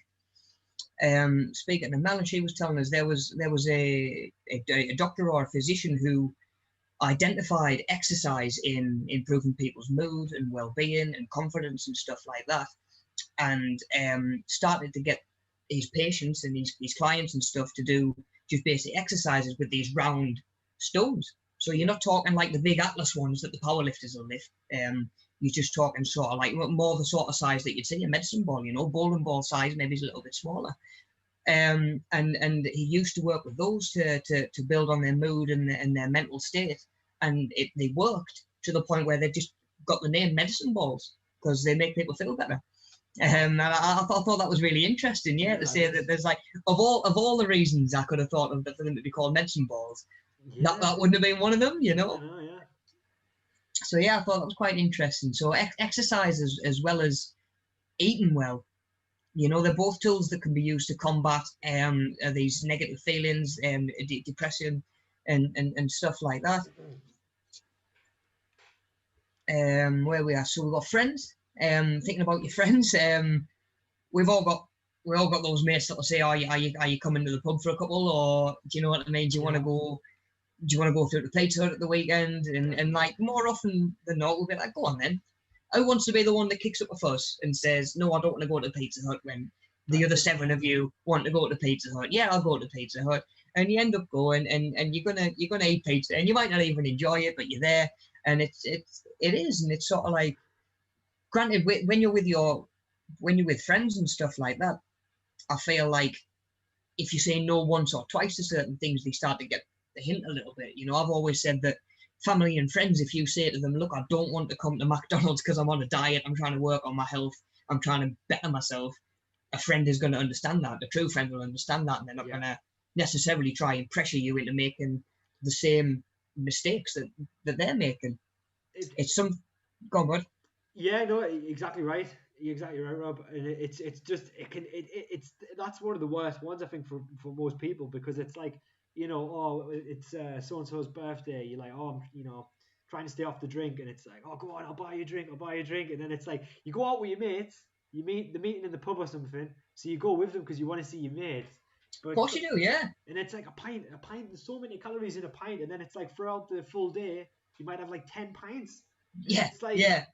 I won't, because I would be absolutely, but some people will. Like some of my mates will. I'd be dead if I was me. Yeah. Like, yeah. you know, I've more than that, I've seen people have more than that, and it's like that's so much liquid, but lager itself, it's full of calories, so it's like Like we were saying, liquid calories are still calories at the end of the day. exactly. You know, and like you say, it's easy to get talked into stuff like that, to just not be the odd one out.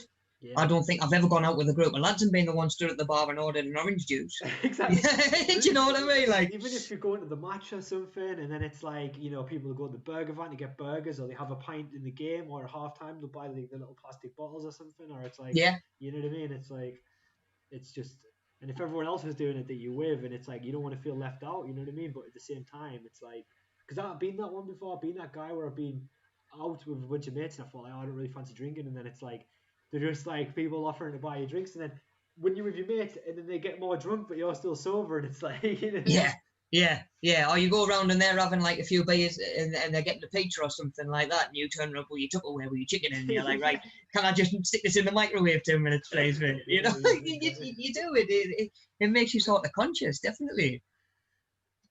But again, I feel that certainly people that are supportive and true friends should understand the decisions that you're making and support them as well. definitely. You know, I find that certainly find it a lot in workplaces. You hear quite a lot in like offices and stuff like that, where there'll be one person who's trying to eat well, and they'll take like a salad in on their meal prep or something like that, and everybody else will sort of haze them and give them a bit of jip about it. You know, sort of take the mickey a little bit, and Yeah, really, you know, from my point of view, that is them trying to validate their own choices. definitely. They're like, I'm gonna have a burger for my dinner, and if you don't eat that salad, Yeah. and if you come and have a burger as well, we're all in it together, and I'm no worse than you. Yeah, mate, no, that's actually so true, and I know so many people like that, man. Where they're like, Yeah, "Well, you're not gonna have a burger, you're not gonna have a pint," and it's just like, yeah, it's like yeah, they're trying, and they want to make them because they know it's bad, and that they want to make you, you know, if you do it too, then they're okay. But exactly. it's like, yeah, That's exactly it. It's like, oh, we're all in the same boat, and we're all having burgers, are we? yeah, Whereas it's like, if he's eating a salad, you're like, well, he's actually trying to better himself and yeah. making an effort and trying to do something, and I've just gone to the burger van for the 5th time this week. That's But yeah, definitely. True friends, family included, people around you that care and support will support those goals, and should always support those goals, I think. definitely. Definitely, you know. Same again, that next one brings on to what you were on about before, Dan. Sort of like habit and routine. You go to the match, you get a hot dog at half time, or whatever, you know. When me and Alex go up to we go up to Newcastle every now and then to watch the Newcastle Eagles basketball. When that's Dude, on. Yeah. I go to that sometimes. It's Yeah, that new awesome. stadium's nice, isn't it? Have you been to the new arena? Yeah, it's class. Yeah, and like, mate, by the time the halftime whistle goes, I'm in the queue for hot dogs. Yeah. Like every time. And it's like it's a thing. We go to the game, we have hot dog, and like it's not every week, it's not every game, but it is every time we go. And it's sort of like it's just association now. Yeah, man. They did it. It was like a Great Britain qualifier against Germany, like semi recently there, and it was absolutely unreal. Like obviously Germany, I think, is like in terms of rankings, like apparently like a much better team than the UK. But we beat them quite handily, and it was awesome, man. It was at that stadium though. Nice. It's a good stadium for it. Yeah, it was cracking, man. Good fun. I was just catching up with the chat there. Alex was saying she's walked away in the middle of serving people at work because she can't get the words out for stuttering. It's like, nah. Do that sometimes. Just abandon sentence halfway through. Relatable. Okay, so mood. Mood's another one. It can kind of sort of link in with habit and routine as well. You might wake up, the sun might be shining. You might say to yourself, I'm having a barbecue today. Do you know what I mean? Like, and with a barbecue, maybe comes the beers, comes the sausages, comes the burgers. And it might just be like, it might just be a mood thing. Yeah, exactly. You know, the sun might be out, you might fancy an ice cream. You know, some of it might be subconscious sort of pairings in your mind between what's happening and your experiences that you've had with it, like in the past. But yeah, definitely your mood, not just depression and the negative sides of your mood and your emotions as well. Like we say, even waking up, the sun shining, you're in a good mood. Do you know what? I'm gonna have this today. I'm gonna have that today. You know, it can knock on that way. occasions, like you were saying before, buddy, as well. It's somebody's birthday. We're all going to, say, like we're all going to an Indian for so-and-so's birthday. Do you want to come? You've either got to go and eat something that you might not have the calories or the macros for, or something that you might not necessarily like. Yeah. You know, I've had, like, we've genuinely done that where we've gone to a restaurant for someone's birthday, and there's been a lad come who doesn't even eat curry, who doesn't want an Indian. He's just come to not be there. Yeah. And I think he just sat and had like Naan bread. I don't know if he just ordered like a rice or a naan bread or something like that. Yeah, just dipping poppadoms all night, mate. Yeah. but yeah, and like, again, you know, you could tell that was a situation that he wasn't necessarily he wasn't loving, you know, he wasn't thriving in it. But again, he did it to not be the one that wasn't there.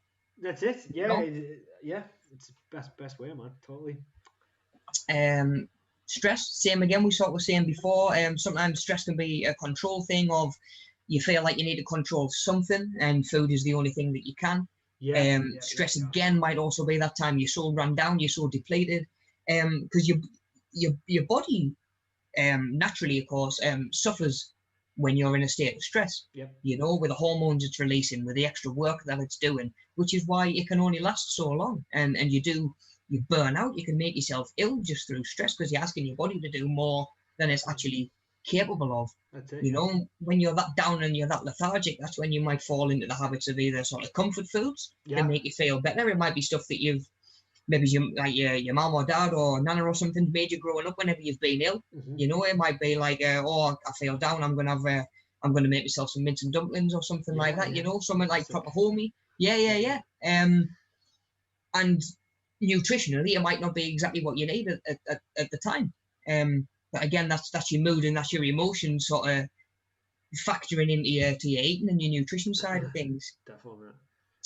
Mindless eating, like we were saying before. You can catch yourself eating something like halfway through it. Like I've done that. Like you'll go to the cupboard, you'll go to grab I'll go to the fridge to get like a bottle of water out, and if there's like a Baby Bell or something like that, I'll just grab it, start snacking it, and like you're pretty much done before you even realise what you're doing. I know. Yeah, man. It's easily done. Definitely. Yeah.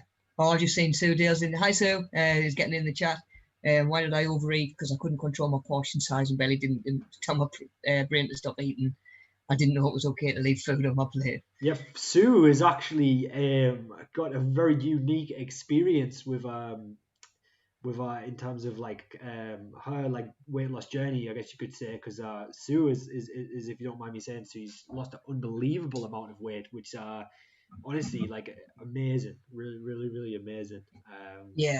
Yeah, well done. I mean, like same again. Like, how did you manage to get that weight off, and most importantly, keep it off? Because you see a lot of yo-yoing up and down. You know, a lot of the time when people don't do it the right way, they're just gonna take that step back over. You know, so yeah, really well done. You know, especially to sort of to keep it off as well. Be interesting to know, like I say, how you've done that.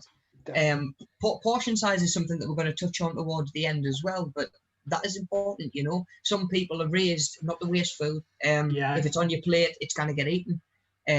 Some people, I've had clients before where I've genuinely, for lack of better options, just said, just get yourself a smaller plate. Yeah. Just buy yourself a smaller plate. You can't put as much food on it. You get a smaller plate and pile it high, and you're still not going to be eating as much as maybe getting a bigger plate and having your normal portions, you know. Definitely, yeah. Like I appreciate the concept of not wasting food, but I don't think it's 100%. also, I think at the same time it's not the best to encourage that attitude of like, oh, you know, if you know, don't leave anything on your plate kind of thing, because I think it kind of you know, it's encouraging kids to eat when they're full, you know. Yes, of course. So yeah. It's so training kids to ignore the thing in their mind that says you're full. Exactly. At the end of the day, and like you get to the point where you can push through that on the regular, even by accident, then yeah, you know, you're setting yourself up for a world of hurt going forward. Definitely. Mindless eating, same again. Start watching TV, like we were saying before. How easy it is, just like I'm watching something, my hands are free. It's not like that scene in The Grinch, isn't it? It's like, am I just eating because I'm bored? It's like, yeah, it's the worst if you're in like a grandma's house or something and they've got like a box of like roses or Quality Street or like biscuits, like a biscuit jar, and it's just you can just you can just, that's the ultimate mindless eating. I'm going to say it's a biscuit barrel at your nana's, isn't it? It's a barrel. It's not a jar. I would It's say like you haven't eaten in the last half an hour. Have something. Have something. Exactly. Christmas time's always the worst as well, because there's always so much stuff around at Christmas time.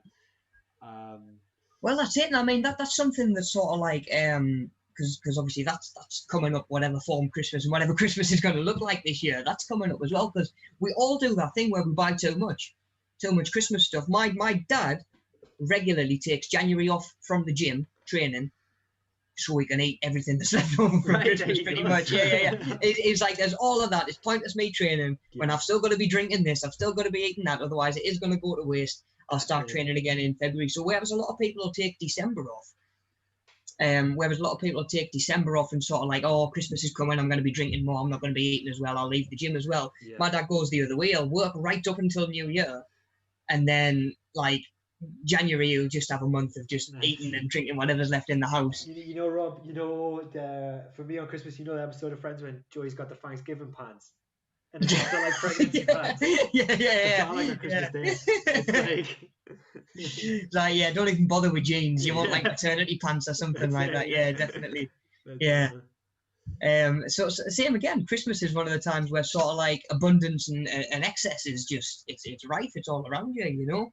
My mum's the sort of person who'll go out and buy 2 tins of chocolate instead of 1 tin of chocolate, in case the first one goes and then one person wants a chocolate and there's not a chocolate for that person. Do you know what I mean? Exactly. You'd rather have too much than not enough at that time of year. My mum would always say stuff like to me, like, "Do you want to share a Mars bar?" Yeah.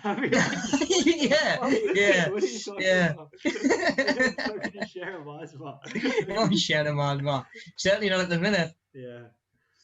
I was just saying there. Sue says a bariatric surgery for the reasons. 28 stone down to 11. Man, well done. Well done. Yeah, fair play. Wow, yeah, well done. Keep it going, keep it up. Whatever you've done's working. Yeah, cool. Okay, so if I can just move our faces and see what that last one is. Oh, excuses. Yeah, excuses. Excuses. It always sounds harsh. It always sounds harsh because some people, like, if you say, well, that's just an excuse, like people might get a little bit defensive. Like, I wasn't making an excuse. Some people might not realize that this barrier that they've put between themselves and where they want to be, it might be in their own mind. It might be in their own circumstances that can be changed and manipulated in a way that lets you sort of do what you need to do. I mean, like we were saying earlier on, one of the most regular ones and most dangerous ones I hear is, "Oh, my diet's ruined, I'll start again next week." So I'm gonna have 3 days, and that's telling you, and that's excusing 3 or 4 days of eating whatever you want, because you're telling yourself that you're going to start doing what you need to do, and you might not actually get around to doing it. When the day comes, you might say, "I'm going to eat this pizza tonight. I'm going to go for a run tomorrow and burn it off." You wake up the next morning full of pizza. You're not going there. You're not going for a run. Oh, I know. Yeah, pizza is one of the ones. I don't know if it's all the cheese or what, but it's one of the ones that gets you. Like, afterwards, you definitely feel done. Yeah. Like, when I used to work at the factory, Thursday night, the last back shift of the week, we'd always order something in, be it a pizza, be it a Chinese. And mate, going back after work after that break was awful. That was horrible. It was like, oh man, dude, I'm done. Can I just go home? Can I go and lie down or something? Like that, yeah. Like not so long back, like my mate, like usually I eat quite light at lunch, but like when we were all on lockdown, my mate was ordering like we get like sandwiches and sometimes burgers ordered on lunch, and that's something I'd never usually do. But a couple of times I did it, and like I had a burger and got like some delivered. And it would be like a proper big burger from that restaurant near where we live, with like chips and stuff. And after I had it, dude, because my body's not used to having like that kind of like dense amount of starch, innit? It just, I would just be done. It literally, I'd be knackered, dude. I'd have to have a coffee to like sort myself out. It would just literally put like, I'd be like that, like so tired, dude. Yeah, just want to nap. Just want to like nap and rub your belly. Yeah, it kills me off. But dinner time, I'm more used to it. But like on a lunchtime, it would just be like, I'm the same. Like, I'll do well with like smaller portions throughout the day. If I sit and have one big meal, it just writes it off. Like, just, like you say, it just fettles you, because it's not what our body's used to. People who do the intermittent fasting and stuff, where they maybe have their meals across, or their calories across 2 meals of the day, they'll be used to eating in bigger portions. Right, guys. Well, so we'll go next slide then, buddy. I think Yeah. got a couple more to do, and then yeah, we've got this week's fitness video to roll with.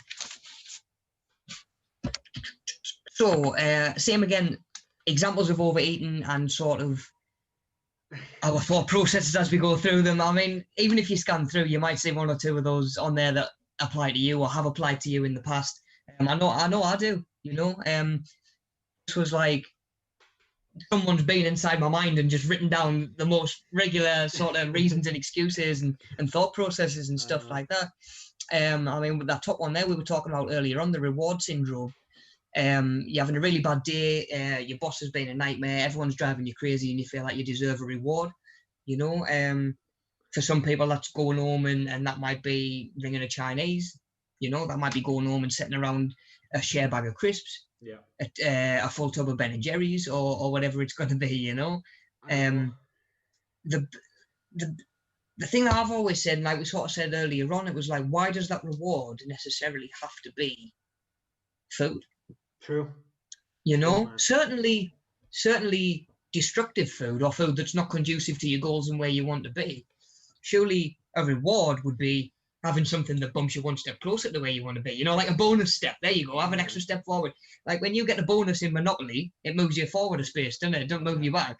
Exactly. Yeah. Yeah, Exactly. It'd be like, here's a bonus, here's a reward for doing well. We're gonna move you back 2 spaces. And that's kind of what you're doing to yourself when you're saying to yourself, oh, do you know what? I've done well, I've made progress. I'm gonna have something now that I shouldn't be eating because it doesn't help me make progress. Yeah. And like I say, that client I had in the gym, sooner or later I said to her, look, rather than once a week, if you've made progress, rather than every week rewarding yourself with chocolate and sweets and stuff like that, I was like, maybe don't do it every week. Get to the end of the month, save that money, go out and treat yourself to a new outfit now that fits. Do you know what I mean? Yeah. Go out and get yourself a new pair of trainers for the gym, or a new sports bra, or a new pair of joggers, something that's conducive to your goals. Do you know what I mean? Get yourself a new drink shaker, a protein supplement. Go and get yourself a bag of protein once a month is going to get you a lot closer to your goals than rewarding yourself with a Mars bar every time you've taken that step forward. It really will. Yeah. And that's a really good point. And I think that a lot of people don't do that. Like a lot of people don't even, that thought doesn't even enter the mind. So I think that that's such a good point. Yeah. Like the way I reward myself, and certainly have had to do during lockdown. I'm a bit of a gamer myself, so I say to myself, whatever I need to do during the day has to get done before the PlayStation goes on. And that's your reward at the end of the day. Same, man. That is your, like, right, I'm sat down, me time, because I've done what I need to do. It's so, and that's the best thing in the world, right? Because it's like literally, when you've done everything that you need to do, you can enjoy that gaming time because you feel like you've earned it. And like whenever if I'm playing a game and I know that I've got to write something, I've got to edit something, I just can't enjoy it because it's always in the back of my mind no matter what. Yeah. You're thinking, I'm putting this off, this needs doing, and I've got to do it whenever I'm finished with this. Yeah, exactly. But if you know that you've done everything you need to do, you can just enjoy that time. Yeah, totally. 100%. Switch off, and it is a reward, and it's a reward that's beneficial to you. Exactly, man. So last supper syndrome, kind of what we were on about earlier on as well. I'm starting a diet tomorrow. I'll never eat cake and biscuits again, so I must eat everything in the house. My answer to that is, why does a diet necessarily mean that you can never eat cakes or biscuits again? Yeah. With a little bit of education, a little bit of understanding, and a little bit of help, you can set yourself up a diet that still allows for those things. Yeah. I feel like the whole point of eating well and exercising right is to feel better. Why then deprive yourself of the stuff in life that you do enjoy? It's balance. It's moderation. There's no point eating chicken, rice, and veg every day and exercising if you're miserable. At the end of the day, it's kind of like, it's the flip side of the coin from reward syndrome. It's not reward. It's not building up that association of reward and result. It's just balance and moderation, which is a really, really important thing to sort of factor in. Definitely. It's also good as well because I think it's important as well that you don't just go, like, if you used to eat in, like, this is just a crazy example, but if you used to drinking like a 2 liter bottle of pop every day, right? If Mhm. and then all of a sudden you decide that you don't want to drink a 2 liter pop any day, so you're going to not drink any pop at all. It's not realistic, because if you might be able to do that for 2 days, Yeah. but after those 2 days you're going to be like, oh, screw this, you know what I mean? Yeah. It's more realistic if you would say, okay, so I'm going to have like 2 glasses a day, then I'm going to have like a 500 milliliter bottle, then I'm going to have a can a day, Yeah. and then it's Yeah. like, then you're going Yeah. to kind of, there's going to be some progression there, Yeah. as Half, opposed to yeah, just, half it. yeah, Yeah, it's steps, isn't it? It's a scale, and that's the thing. Like, I think a lot of people are so black or white yeah, with nutrition and diet, and you're either on the wagon or you're off. Do you know what I mean? There's either no restriction on how much pop I'm drinking, or yeah, there's no pop allowed at all, and that can only last so long. You know, I've always said that I don't even like the word diet because it implies temporary. yeah, You know, think of it as like a lifestyle change. It needs to be sustainable. What you're going to do for the next 2 months, ideally, you will sustain for however long, as long as possible, really. definitely, You know, and that's why you need to set yourself up on a system and in a format and on a framework that's going to be sustainable. You know, it could be the best diet plan in the world. If you've been it off after 3 days, it's not doing its job. there you go, yeah. Yeah. Where we had closet syndrome. No one's looking. They know I'm on a diet, but if they don't see me eating it, they won't know and it won't count. Yeah, we've all done it, you know. What I'll say to that is, what you eat in private, you wear in public. You know. That's a good one. I never heard that. That's a good one. I've clients have come into the gym and say, I'm sticking to me diet plan, and I've eaten everything that you've told us to, and you know, they'll say, oh, I've eaten everything that's on my plan. What they don't tell you is that they've eaten more than what's on the plan and the other stuff that they fit in. But obviously, as someone who sort of knows what they're looking for and stuff like that, I can kind of tell by someone's energy levels. I can tell by someone's physique. You know, have they gained a little bit of fat, maybe around the back? Have they been like, because that'll be like probably from a lot of like excess carbs and stuff like that. So stuff like that you do sort of notice. And at the end of the day, you're not doing it for the other people. You're doing it for yourself. You know, you shouldn't be worried about, oh, if someone else knows I'm eating this, I'm letting them down. It's the same as what we were saying before. You're doing it for yourself. Definitely. You know, stand in front of the mirror and tell yourself that, you know, no one's looking. Well, you are. You know, are you just as happy to let yourself down as? Why are you more comfortable letting yourself down than letting Joe Public down? You know, somebody you work with in the office that you don't want you to see you eating this. Good point, man. You know, we're strange creatures, like we really are. No, it's all right, dude. Okay, so because it's there, I'm in the kitchen preparing a meal. The biscuit tin lid is off because I'm there. I'm going to eat them. I can't waste food. Yeah. Like I say, you go to the fridge for one thing, you maybe go for a drink or something like that. Something just catches your eye, and I'll go on then. I know. I've always said, like, a good way around it is, if you don't trust yourself to have it in, try not to buy it in the shop. Yeah. Yeah, which comes back to very, very wise words from yourself that I caught from the last one of the last streams, is don't shop hungry. Oh, don't go to the shop when you're starving. Worst. Do it all the time. Especially like I've been at the gym and I like buy like a couple of things and I end up with like loads of stuff and I'm like, what am I doing? I don't know. It's like, why? It's the worst, man. Yeah. I was just saying there what Sue's saying there. The biggest advice I can give: learn about what you're putting in your body. Yeah, it's not a temple; it's a machine with multiple parts. Yeah, bang on. Yeah, it's it all serves a function. And if you can learn about what you're putting into your body, you can learn about when to have it, when's best, what role it's doing, and when your body actually needs it. Definitely. Yeah, bang on. Okay, where we at? Like we were saying, sorry. Don't go to the shops and get a load of stuff in when you're hungry, because it is just a mistake. That is how you end up with. That's just how you end up with crap in the cupboard. Totally. And that's what you go for when you're bored. All of the above ones, you know, you can only really do if you've got the stuff in the wrong stuff in the house in the first place. Yeah, exactly. You know, and I mean, that's difficult, and I've heard that people say they need that sort of stuff in the house for the kids, for packed lunches and stuff like that, you know. So there is a little bit of a balance in that. Yeah. It's not all just black and white, but same again, it's a thought process to try and catch yourself in, you know, identifying yourself.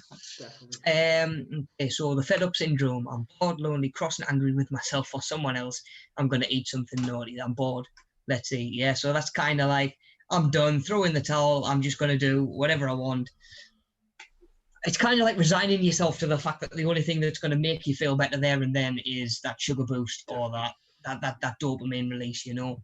It's, You go, yeah, but it's tough as well to like, because when you, if you feel like, and I suppose this kind of, you know, it goes under the depression one maybe a little bit, but it's like you have that feeling when you feel like crap, and if you know that that food has always made you feel better, even though it's actually made you feel worse, because that's maybe one of the reasons that you feel bad in the first place. Like, you just you go to it instead of like having to just stop eating it and just sit there and just take the suffering for a little yeah, bit, like having to yeah, take that feeling of stress and just sit there and just let it wash over you, because it goes, and yeah, then when it's yeah. gone, it's That's what I'm gone. saying. Yeah, yeah. Yeah, Let it come, honor it, let it pass. yeah, Emotions are temporary, just like anything else. You know, sometimes you can react emotionally in the moment, and it's not necessarily the wisest, or maybe it's the most conducive way to deal with it. yeah, You know, I've always been one that will try and kind of like absorb and soak in what's happening, and then speak rationally rather than reacting emotionally in the moment. Like I've yeah. always said that what happens isn't necessarily important, but the way you react to it is. So true, man. That's a really good point. Yeah, You know, same again. Our mindset dictates a lot of who we are and how we're feeling, and we're kind of in control of it a little bit more than we realize. I think yeah. our own psyche, definitely. Okay, so slippery slope. I missed breakfast, ate far too much at lunch. Now I'll go the whole hog. So let's smash it to pieces. Yeah, that is like, yeah, I've had a bad breakfast, so I have to have a bad tea. I have to have a bad lunch. I'll get back on it tomorrow. It's like, well, I can understand that logic. You know, it's better to say I'll correct it tomorrow than right, I'll start again next week. As Yeah. I'm sure we've all known people do. I mean, we're just saying like we've got people saying now, oh, I'll start again in 3 months' time. I'll start again in January. You know, Yeah. you think like they might be that far back over from where they are now by then. It might take a month or two to get them where they are now. You know, to the start point that they'd like to be starting from. That's it, man. I've always said like, same again, acknowledge it. You've had a bad meal. Try and make the next one right. You know, Yeah. say right, I'll start again. I'm starting again now, not tomorrow, not later on. You know. Exactly, man. Right, where are we? Depression, same again. We've kind of touched on it before. It's more acknowledging the cycle that it can lead to. You know, that thing of, oh, I'm overweight, or I've put weight on, I'm not comfortable with the way that I look, so I'm gonna eat and comfort eat to feel better, and it's a control thing as well. And then you put more weight on from there, and the whole cycle starts again. And it really is so disruptive and destructive. Like it's trying to find a way to break that cycle a little bit, you know, and more often than not, tackling and dealing with what goes into your body is easier than dealing with those negative thought processes, you know, especially when they start to take root a little bit, you know. Definitely, man. Right, where we are. So it's time to eat. But you know, like you were saying earlier on, buddy, like we teach kids to eat at a certain time now, maybe it's whether they're hungry or not. You know, I'll get him from, and I mean, I've done it myself where I'm trying to hit calories and stuff like that, where you're thinking like, oh, I've got meal 3 and meal 4 coming round for the day. I'm not hungry. And to be honest, mate, that's why I've always struggled to put weight on. You know, I've never been able to eat when I'm not hungry. If I'm not enjoying it, I can't eat it. Yeah. I've never been able to just set that aside in my mind and eat for fuel. Yeah. If I'm not enjoying it, like I say, I just can't eat it. You know. I feel as well though, like that's so. I feel like it's underplayed how much like your gut, like your gut biome, or like the bacteria in your gut, like how important it is to have like good, like a healthy gut. Because Yeah. some of my mates are into powerlifting and stuff who like stuff food into themselves to get just as many calories as possible, just so they Yeah. can get more Yeah. weight up. Like it's really bad. You know, they really start to like struggle in terms of you know, their cardio and stuff. And I feel like it can paggy your body Yeah. really if you're Yeah. smashing food in all the time. Even from a health point of view, and like from the nutrition, vitamins and Yeah. minerals and stuff like that, like a powerlifter's diet isn't designed to get as much of that in as possible. Yeah. You know, it's designed to get as much stuff in that's going to help them win as possible. Definitely, yeah. You know, and for a lot of them, a vegetable or a fruit isn't necessarily a stepping stone to where they need to be, so it gets missed, Exactly. it gets forgotten about. Yeah, which is where obviously the whole balanced diet and the rounded diet comes into play. Okay, which we're going to look at in a second, actually, before we finish up and get this video on. Crowd pleasing, just going along with others, like we said. It's someone's birthday or something, or they say, oh, we're all going to the pub for a couple, do you want to come along? You know, you don't want to be the one that says, oh, well, let's go for a picnic instead, like, I've made us all salads. Yeah, you know, like, it's difficult trying to not be socially awkward and not be the odd one out, while also trying to maintain your own sort of rules and discipline that you've maybe set yourself. I feel like it's helpful to sort of be strict sometimes with the people that are around you, maybe that can potentially influence you, because like we say, like, people who really want to help don't want to send you back over, No, but yeah, just letting them know and let them understand, definitely. you know. Paid eating events, same again. Movies, you go and get popcorn.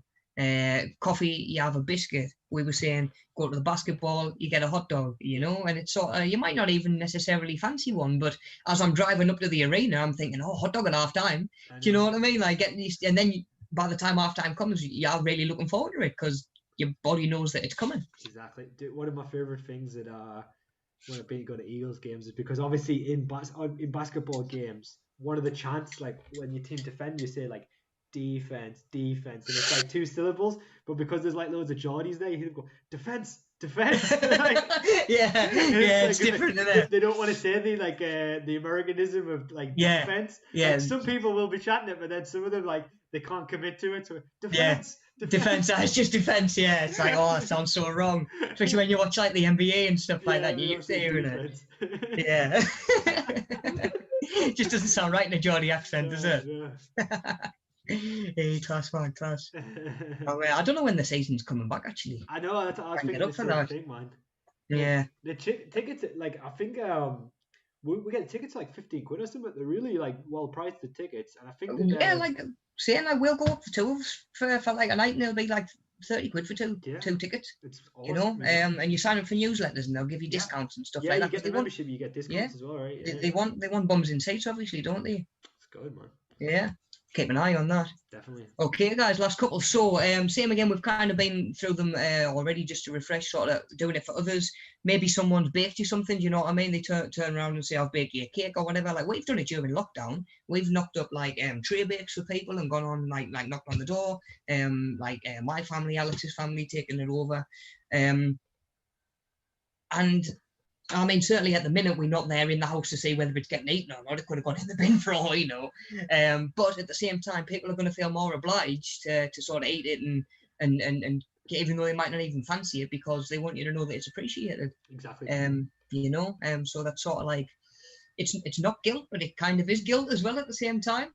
You know, like, no one wants to be like, oh, you've made me that, but I'm probably just going to let it sit on the side till it goes in the bin. Like, no one's going to say that. It's horrible when someone gets you something, you're like, oh, I'm going to die. You can't really say, like, oh, I'm not exactly, trying to eat that, or I'm going to die. Yeah. It's like, you have to be, oh, thank you. And then, like, oh, cheers, ta.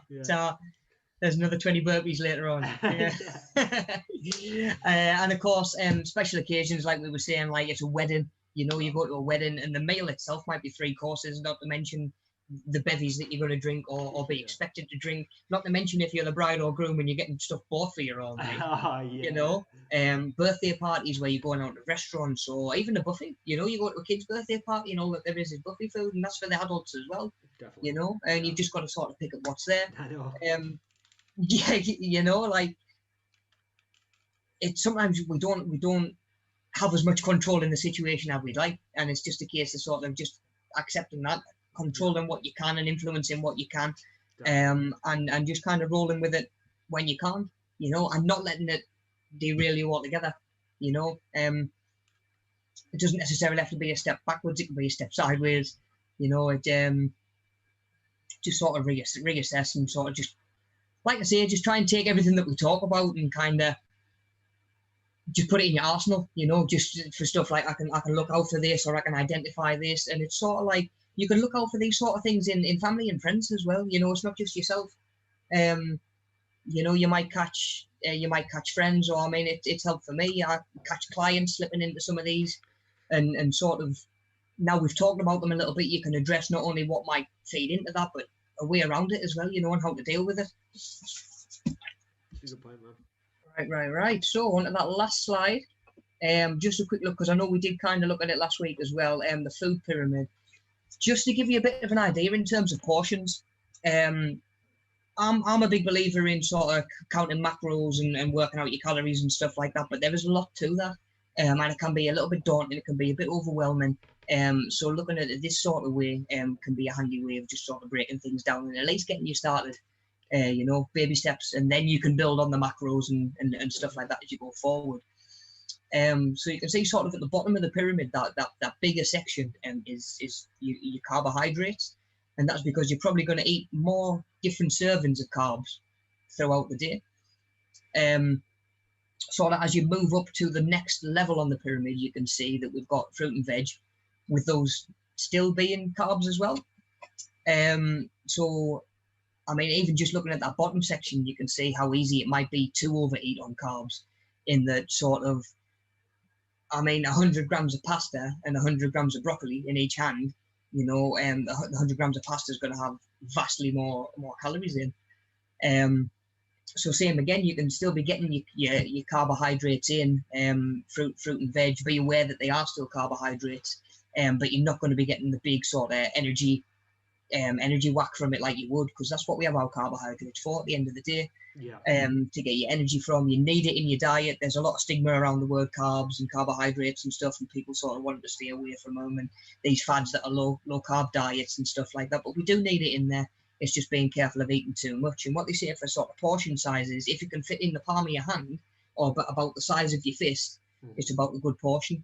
Be it for rice, be it for your chicken, be it for your broccoli, or whatever it might be that you're having. About, like I say, about a handful size is a good marker if you don't want to be measuring things out and be like, oh, I need 120 grams of chicken for this meal and this, that, and the other, especially as you're getting yourself started. Yeah, it's tough, isn't it? So I think that seems like a really handy method, actually.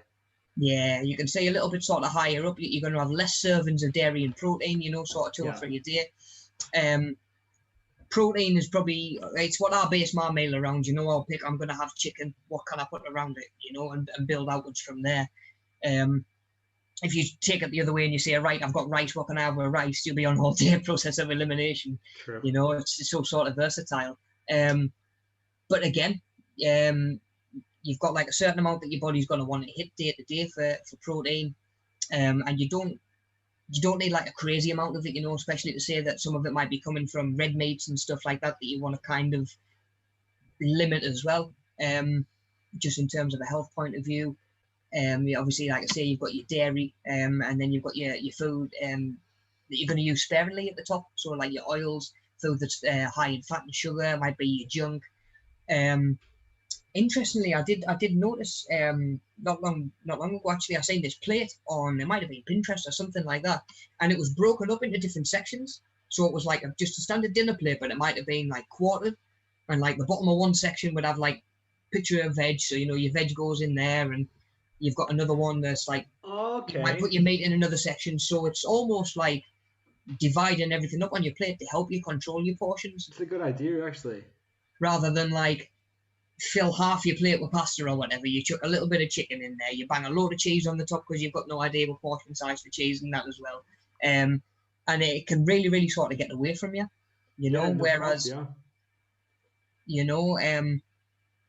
and just either, like I say, get yourself a smaller plate to be aware of your portion sizes, or just think of your portion sizes a little bit more. Like I say, in terms of make sure it can fit in the palm of your hand, or it's about the same size as your fist. And if you're eating nutrient dense foods, that should be enough to stop you from feeling hungry as well. Like we were saying last week, you can go and get a McDonald's and eat 2,000 calories and still be hungry in 2 hours' time. You try and eat 2,000 calories of sweet potato and steak. True. You're not going to eat anything for the rest of the day, man. You'll be done. You'll be done. Your jaw will be done. You'll be done. True. Yeah. I'm just saying there. It says eat the proteins first, then fruit and veg. Yeah.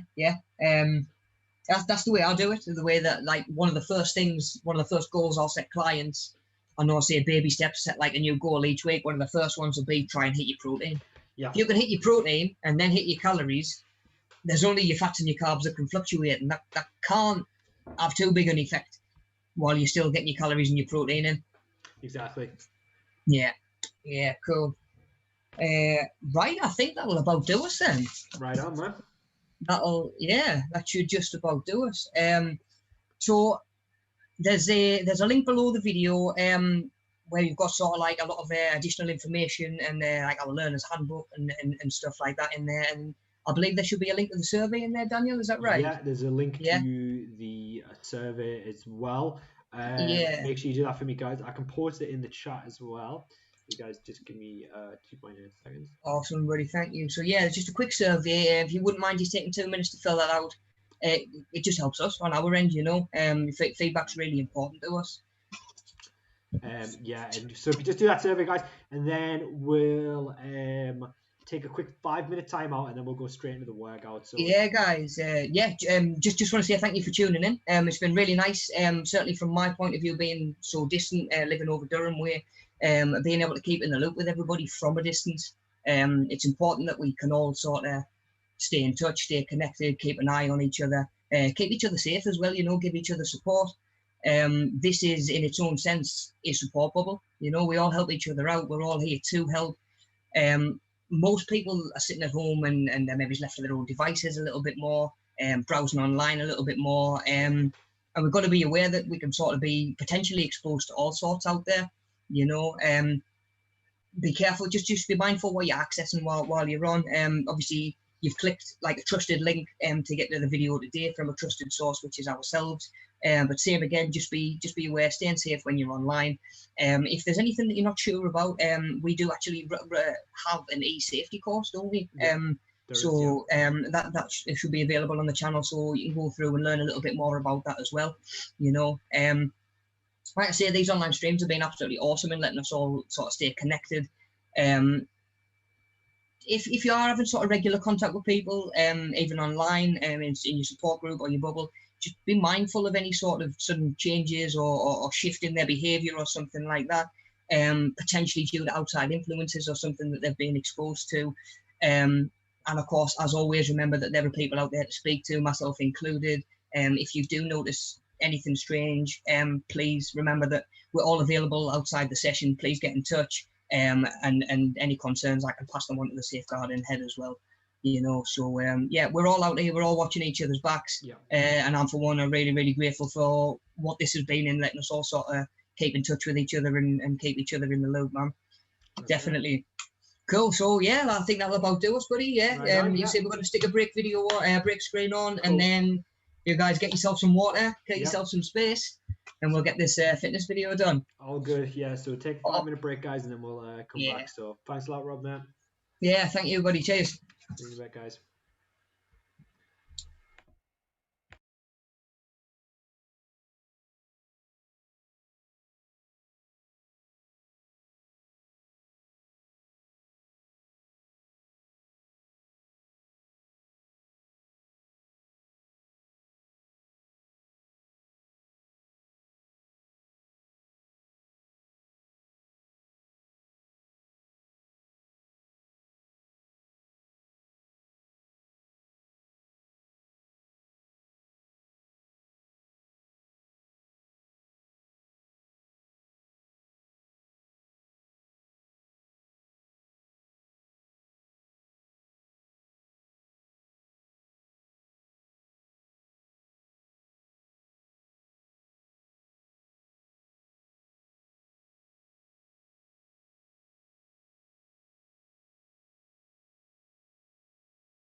Everyone, welcome back. So we've got a brand new workout for you to do this week. We're just going to pick one body part rather than going full body like our last couple of sessions have been. One body part we're going to go with is legs. So we're going to be sort of front your legs, back your legs, bum as well, yeah? So we've got quads, hamstrings, glutes. Just going to focus on the lower body. We've got 8 exercises. We're going to do each exercise for 40 seconds, resting for 20 in between. 3 rounds like we normally do. Yeah? Cool. So, like we always do, we'll have a look through your exercises, look at some alternatives and the way we're going to work around any of them if we have any trouble. Before we do that, let's just have a little warm up. Right guys, so to get yourself warmed up, make sure you've got plenty of space around you. I'm just going to start off with some squats down, nice and low, weight in your heels, just warming them legs up, get your hips working. That's it, nice and low. Keeping those heels down. There we go, then we're going to go feet out and touch, jumping in, feet back together. And we're just trying to get them legs nice and warm.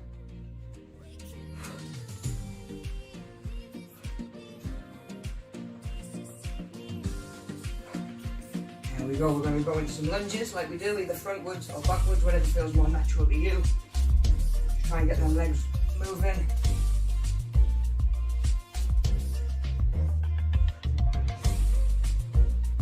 And we'll go a couple on each leg. There we go, nice one. We're going to just kick them heels up.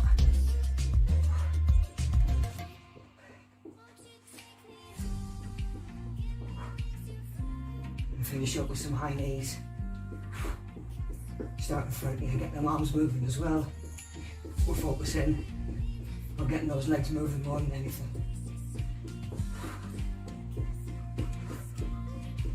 There we go, come side on, side lunge across, alternate, a couple on either side.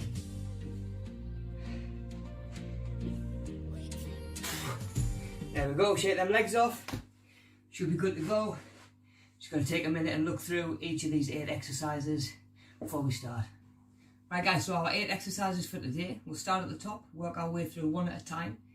By all means, have a little practice with each one as I'm going through. Just get a little warm up with each exercise, get the feel for it. Plenty of practice for when we actually get there during your working set, yeah? So with these exercises, there's a lot of ways to make them either sort of more manageable, a tiny bit easier, just by making little tweaks, rather than needing to completely change to a different exercise. So what I'll do is we're running through, I'll just point out a couple of those things that you can change if you're struggling. 8 exercises, like I say, we'll take it from the top and we'll get in for that first round. First exercise we're going to go with, we've got a squat jump. So on the spot, feet about shoulder width apart. As we're coming down, keep your heels down and keep your chest up. We're going to come down as low as you can, jump, and just get a little bit of air time, yeah? Doesn't necessarily have to be as high as possible. Anyone who's taller than I am, which is everybody, will have to worry about banging their head. Watch out for light shades. Yeah, just get yourself nice and low. Be aware what sort of space you've got to work with. Just on the spot. Just going to be landing into that squat and driving back up, yeah?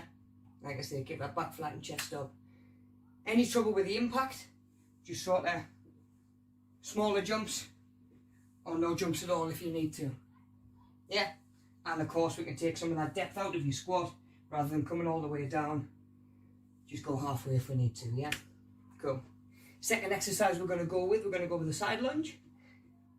So make sure you've got plenty of space either side. Just going to come across, weight in your heel, drive back to start, yeah? Alternating legs every time.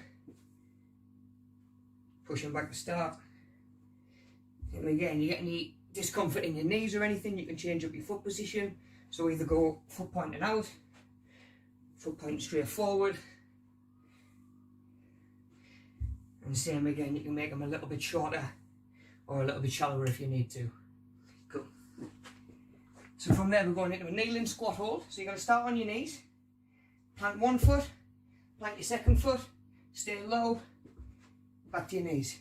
Yeah, up, stay low, down. Any trouble kneeling, problems with your knees, and just go into a hold if needs be. Just try that and hold it there. Cool. So next one we're going to go with a glute bridge. So more for your bum than your thighs. You're going to be onto your back, feet about shoulder width apart, feet and heels under your knees rather than out there, and you're going to drive your hips up the ceiling. So you're trying to fire from your glutes, hips as high as you can, just say let them touch the floor and then straight back up. There we go. Now, the wider you come with your feet, the more you're going to bring those glutes in. Keep your knees pointed out, just come up as high as you can.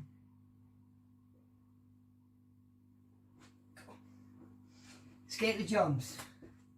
So next one, we're back to your feet on the spot. We're going to come back to that jumping movement, but this time we're going to spin a 180 as well. So on the spot, up, land, back the way you've just come. If you keep going the same way, you'll just get dizzy and fall over. Same but done. Make sure you reverse the way that you're jumping every time. Yeah, there we go. Same again. Any trouble with your knees, take some of that depth out. You can even just on the spot, just get used to that twisting movement as well. Yeah. Cool. 3 to go. So we're going to go a lunge into a high knee. So you're better off going reverse lunges with these. So stride them back, push forward, knee up. Yeah? Swap. Back, knee up, back to start. So just like a lunge, you're driving those knees up with every one. Any trouble with those, just try your regular lunges, either front or back like we do. Cool, 2 more. So we've got a pulse squat. So standard squat sort of technique, but you're not going to come all the way down or all the way back up. You're sort of halfway in between. Just keeping that tension on your thighs because your legs aren't locking out at the top and giving you a second to rest up. Keeping that tension on, weights in your heels, chest up. There we go, same again. Any trouble, just don't come down quite as low, take some of that depth out. Your last one is going to be a wall sit. You're up against the wall, back nice and flat. And you want the same again, your heels under your knees. You're going to slide down to 90-degree bend at the knees. Rather than out there, or right in there, get them underneath.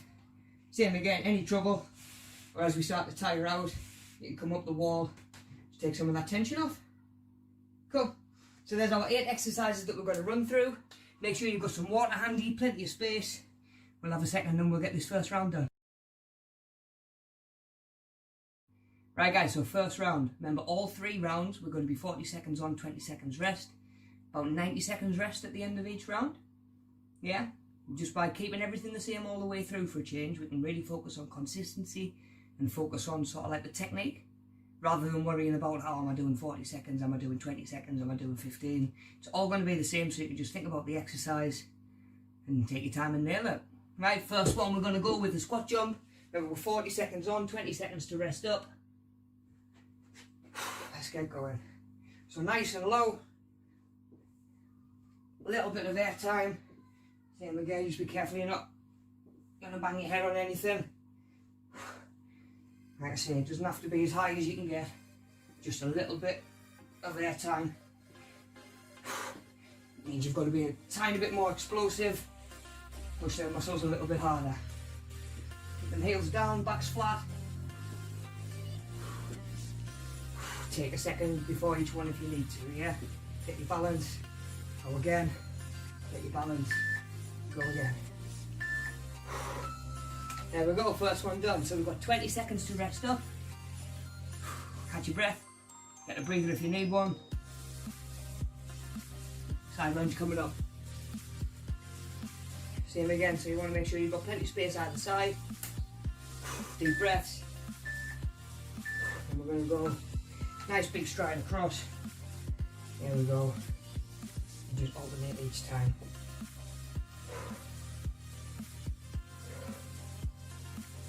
So you'll feel straight away, even though we're not really doing any strict cardio, that heart rate will still come up.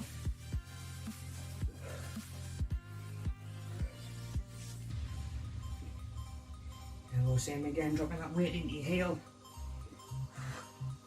Alternating either side. Nearly there.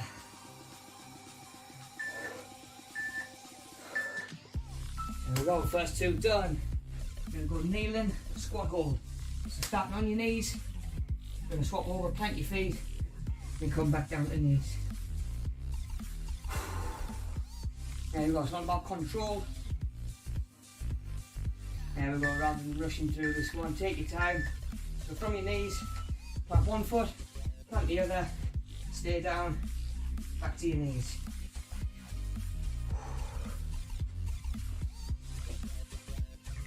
And again, just keep that back nice and flat, staying down as low as you can. Remember, if you need to, struggling with your knees, just come into that hold, just come as deep as you can, not so deep it's going to cause you any trouble, yeah.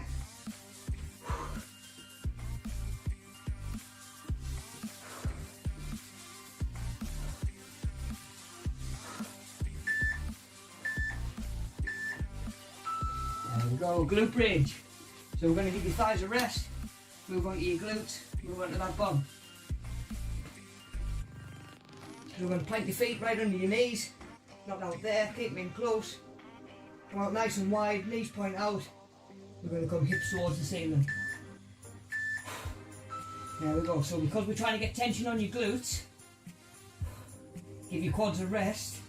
Might have a chance of getting a little bit of a breather during this one as well. You know, so you're just getting your hips as high as you can. Don't just go where it feels comfortable. Try and push as high as you can get. There you go. Really challenge them glutes. Little squeeze at the top. Just hold for a second, then back down. Just touch the floor and straight back up without relying on a bounce, yeah?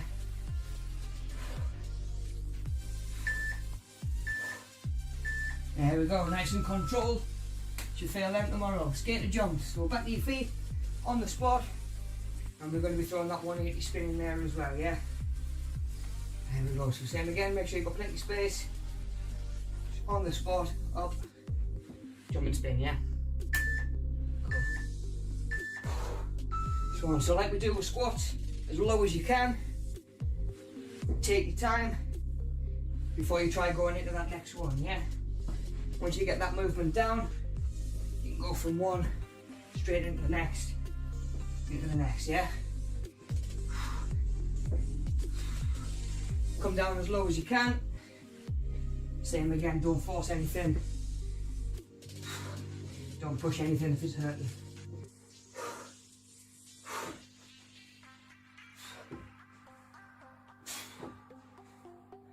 Couple more. There we go, 3 to go.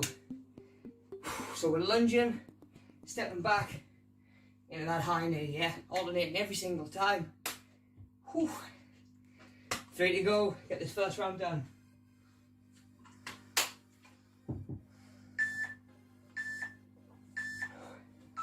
Oh, so we step back, drive forward, knee up, down, and swap.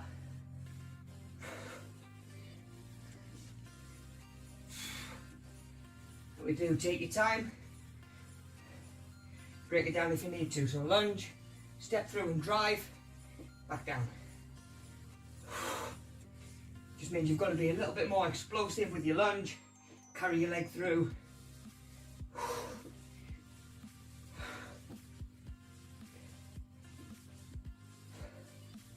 Feeling that heart rate up by now. Nice one, 2 to go, pulse squat. So we're not hitting that full range, remember we're nearly all the way down, nearly all the way back up, but not quite. Plenty of tension on your quads, just in case you're not feeling them yet. 2 to go. Here we go, nice and low. There we are, just keeping that tension on. Chest up, nice and controlled.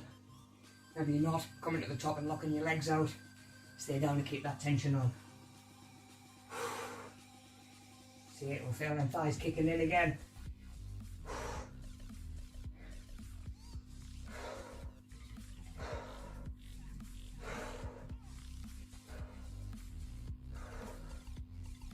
Ten seconds, nearly there. Keep that tension on.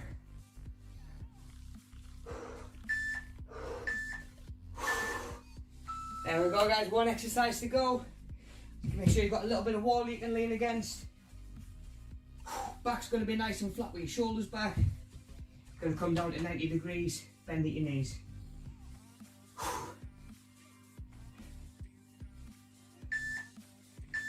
There we go, last one.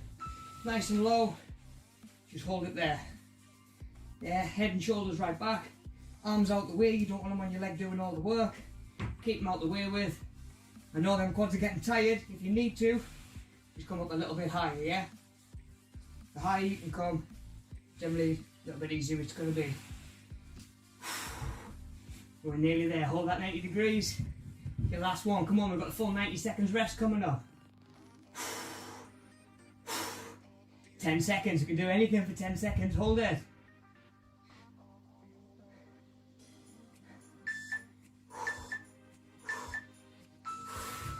There we go. First one out the way with. You should feel them legs kicking in by now. Have a minute. We've got 2 more to do.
Okay, first round done.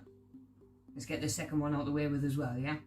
So same again, I'm going to be talking a little bit less and focusing on my breathing a little bit more this time through. Still demonstrating our alternatives in case you've forgotten there is something that you're struggling with. Remember, we're 40 seconds on, 20 seconds to rest. Second round, let's go. Okay, squat jumps to start us off. 40 seconds, 20 seconds to rest up. On the spot.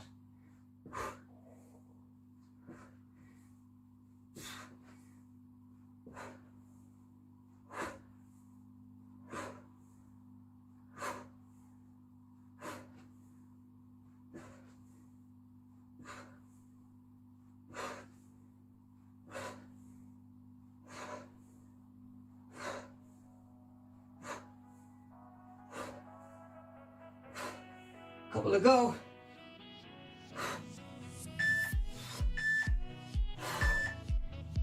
There we go, side lunges. So plenty of space, stepping side to side, alternating on each one. So you have plenty of time to rest up in between on this one.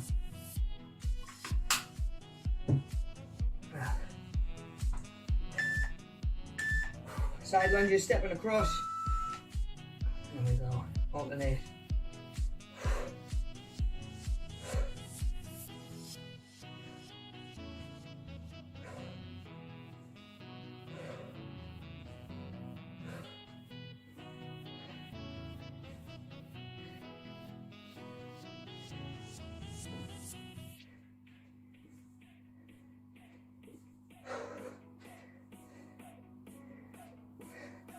Nearly there.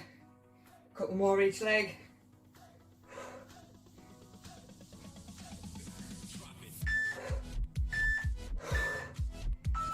Okay, kneel and squat hold next. So we're going to be onto your knees, coming up, plant both feet, at the start.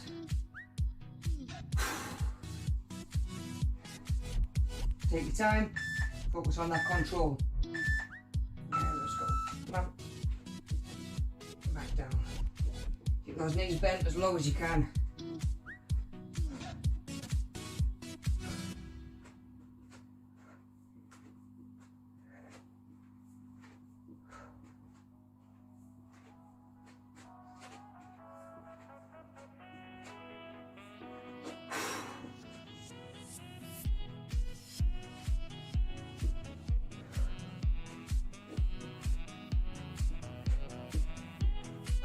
Last few seconds.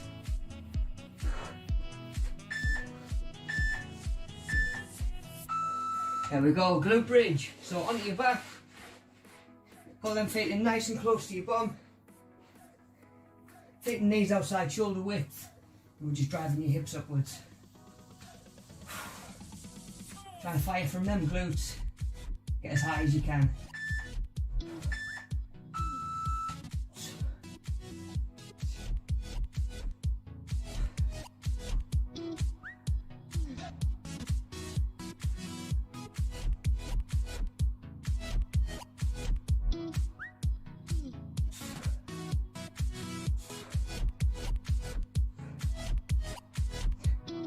See, dig through them heels. See, get that height.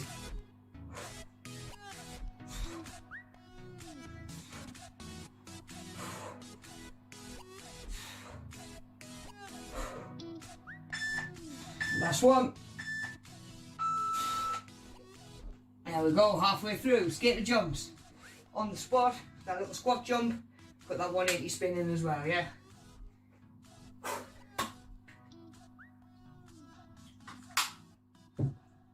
As we do, just make them a little bit shallower if we need to.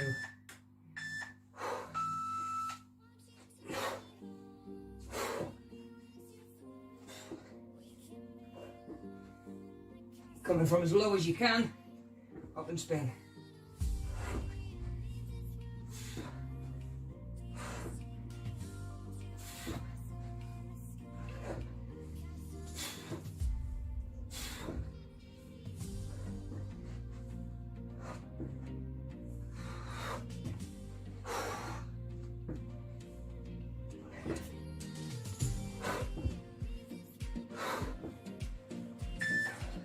Last one. There we go, feeling them. Lunge into a high knee, so stepping back, coming through, kicking that knee through, yeah. 3 exercises to go.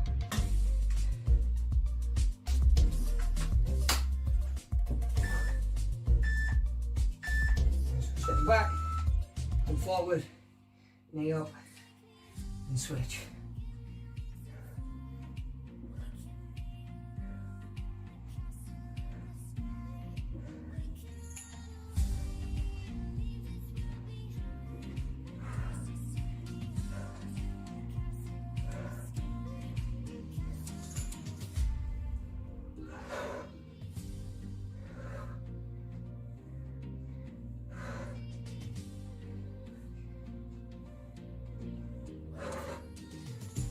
Couple of seconds.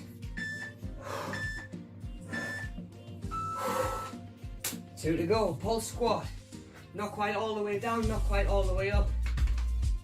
Keep that tension on your thighs. Heels are down, chest up. Can you feel that heart rate by now?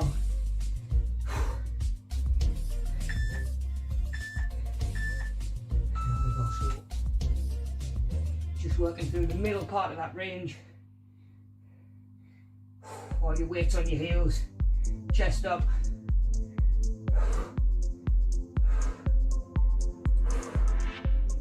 Back flat.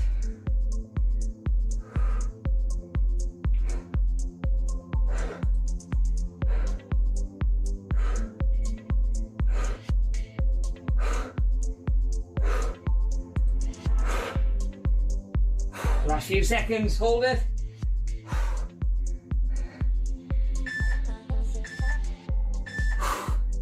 There we go, 1 exercise left. Come on, we're nearly there. Back nice and flat, down to 90 degrees. Heels under your knees. Last one. Give that legs a little shake. And also down, About 90 degrees, hold it there. Shoulders and head back. Make sure them arms aren't in there doing all the work.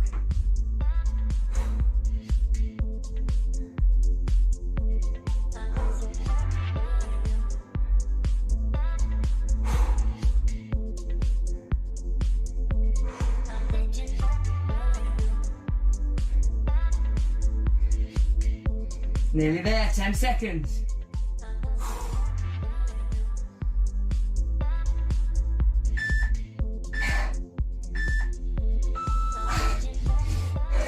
There we go, done.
Okay, squat jumps to start us off.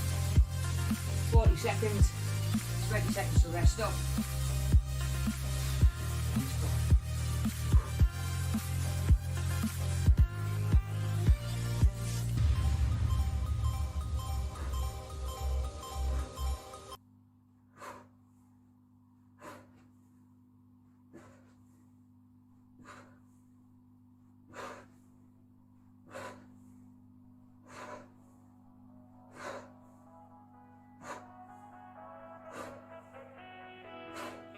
Couple to go.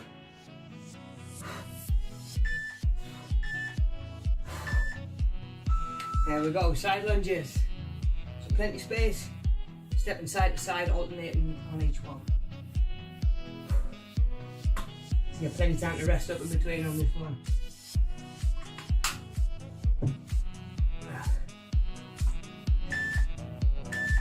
Side lunges, stepping across. There we go, alternate.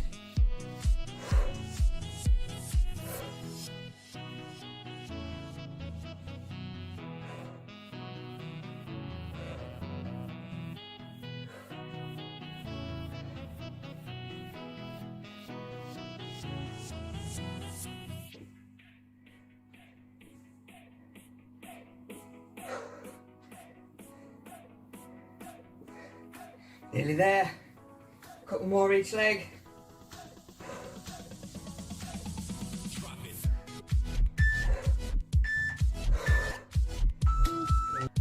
Okay, kneeling squat hold next. So we're going to be onto your knees, coming up, plant both feet, back to start.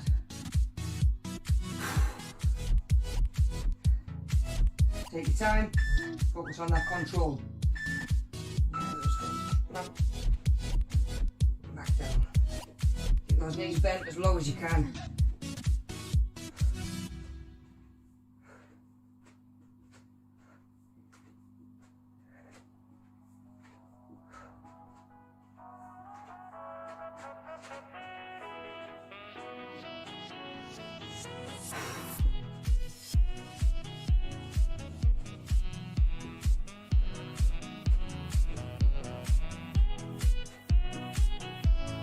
Last few seconds.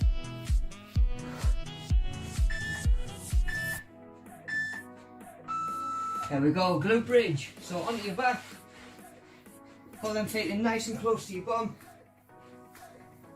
Keep the knees outside shoulder width. And just driving your hips upwards. Try and fire from them glutes. Get as high as you can.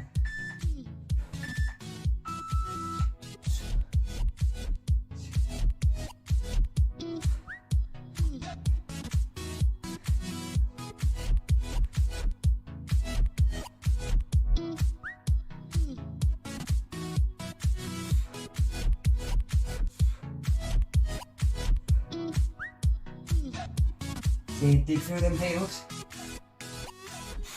Yeah, get that height.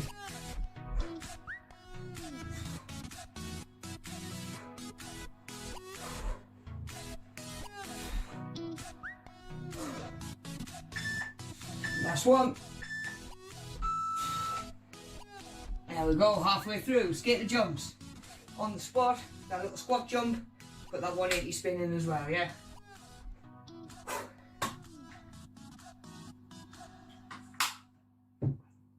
And we do, just make them a little bit shallower if we need to.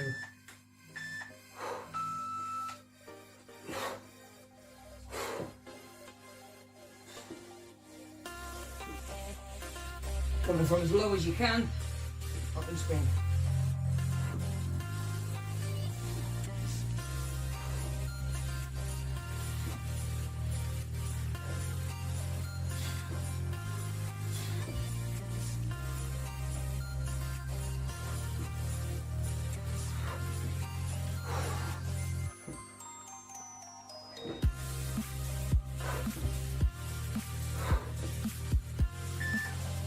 Last one.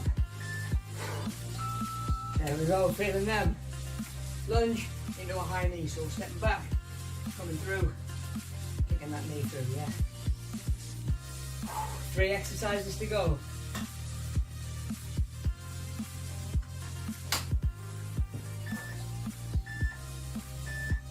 Stepping back, come forward, knee up, and switch.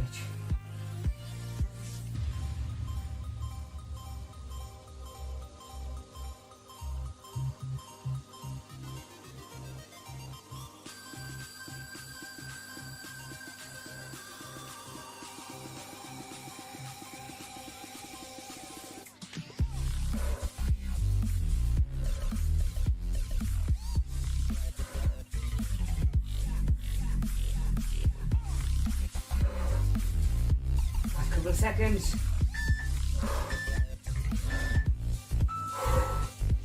2 to go. Pulse squat.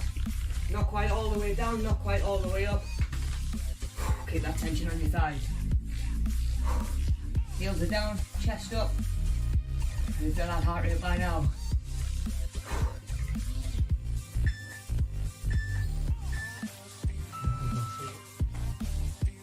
Just working through the middle part of that range. All your weight's on your heels, chest up.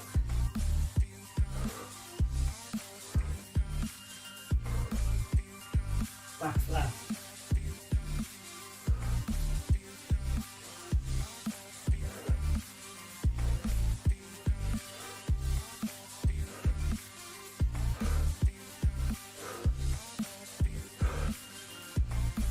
Last few seconds, hold it.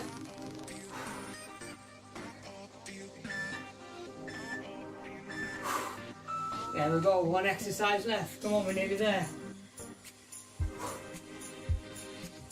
Back nice and flat, down to 90 degrees, heels under your knees. Last one. And then take a little shake. And muscle it down, got 90 degrees, hold it there. Shoulders and head back. Make sure them arms on. In there doing all the work.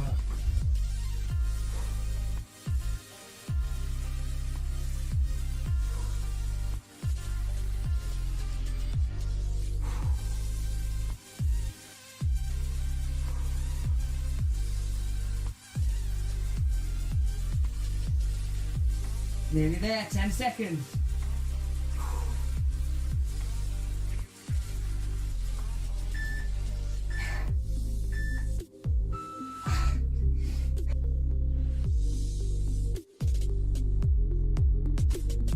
There we go, our legs workout done. Same again, less than half an hour. Don't need that much space to do it, you don't need any kit other than yourself. Give it a go.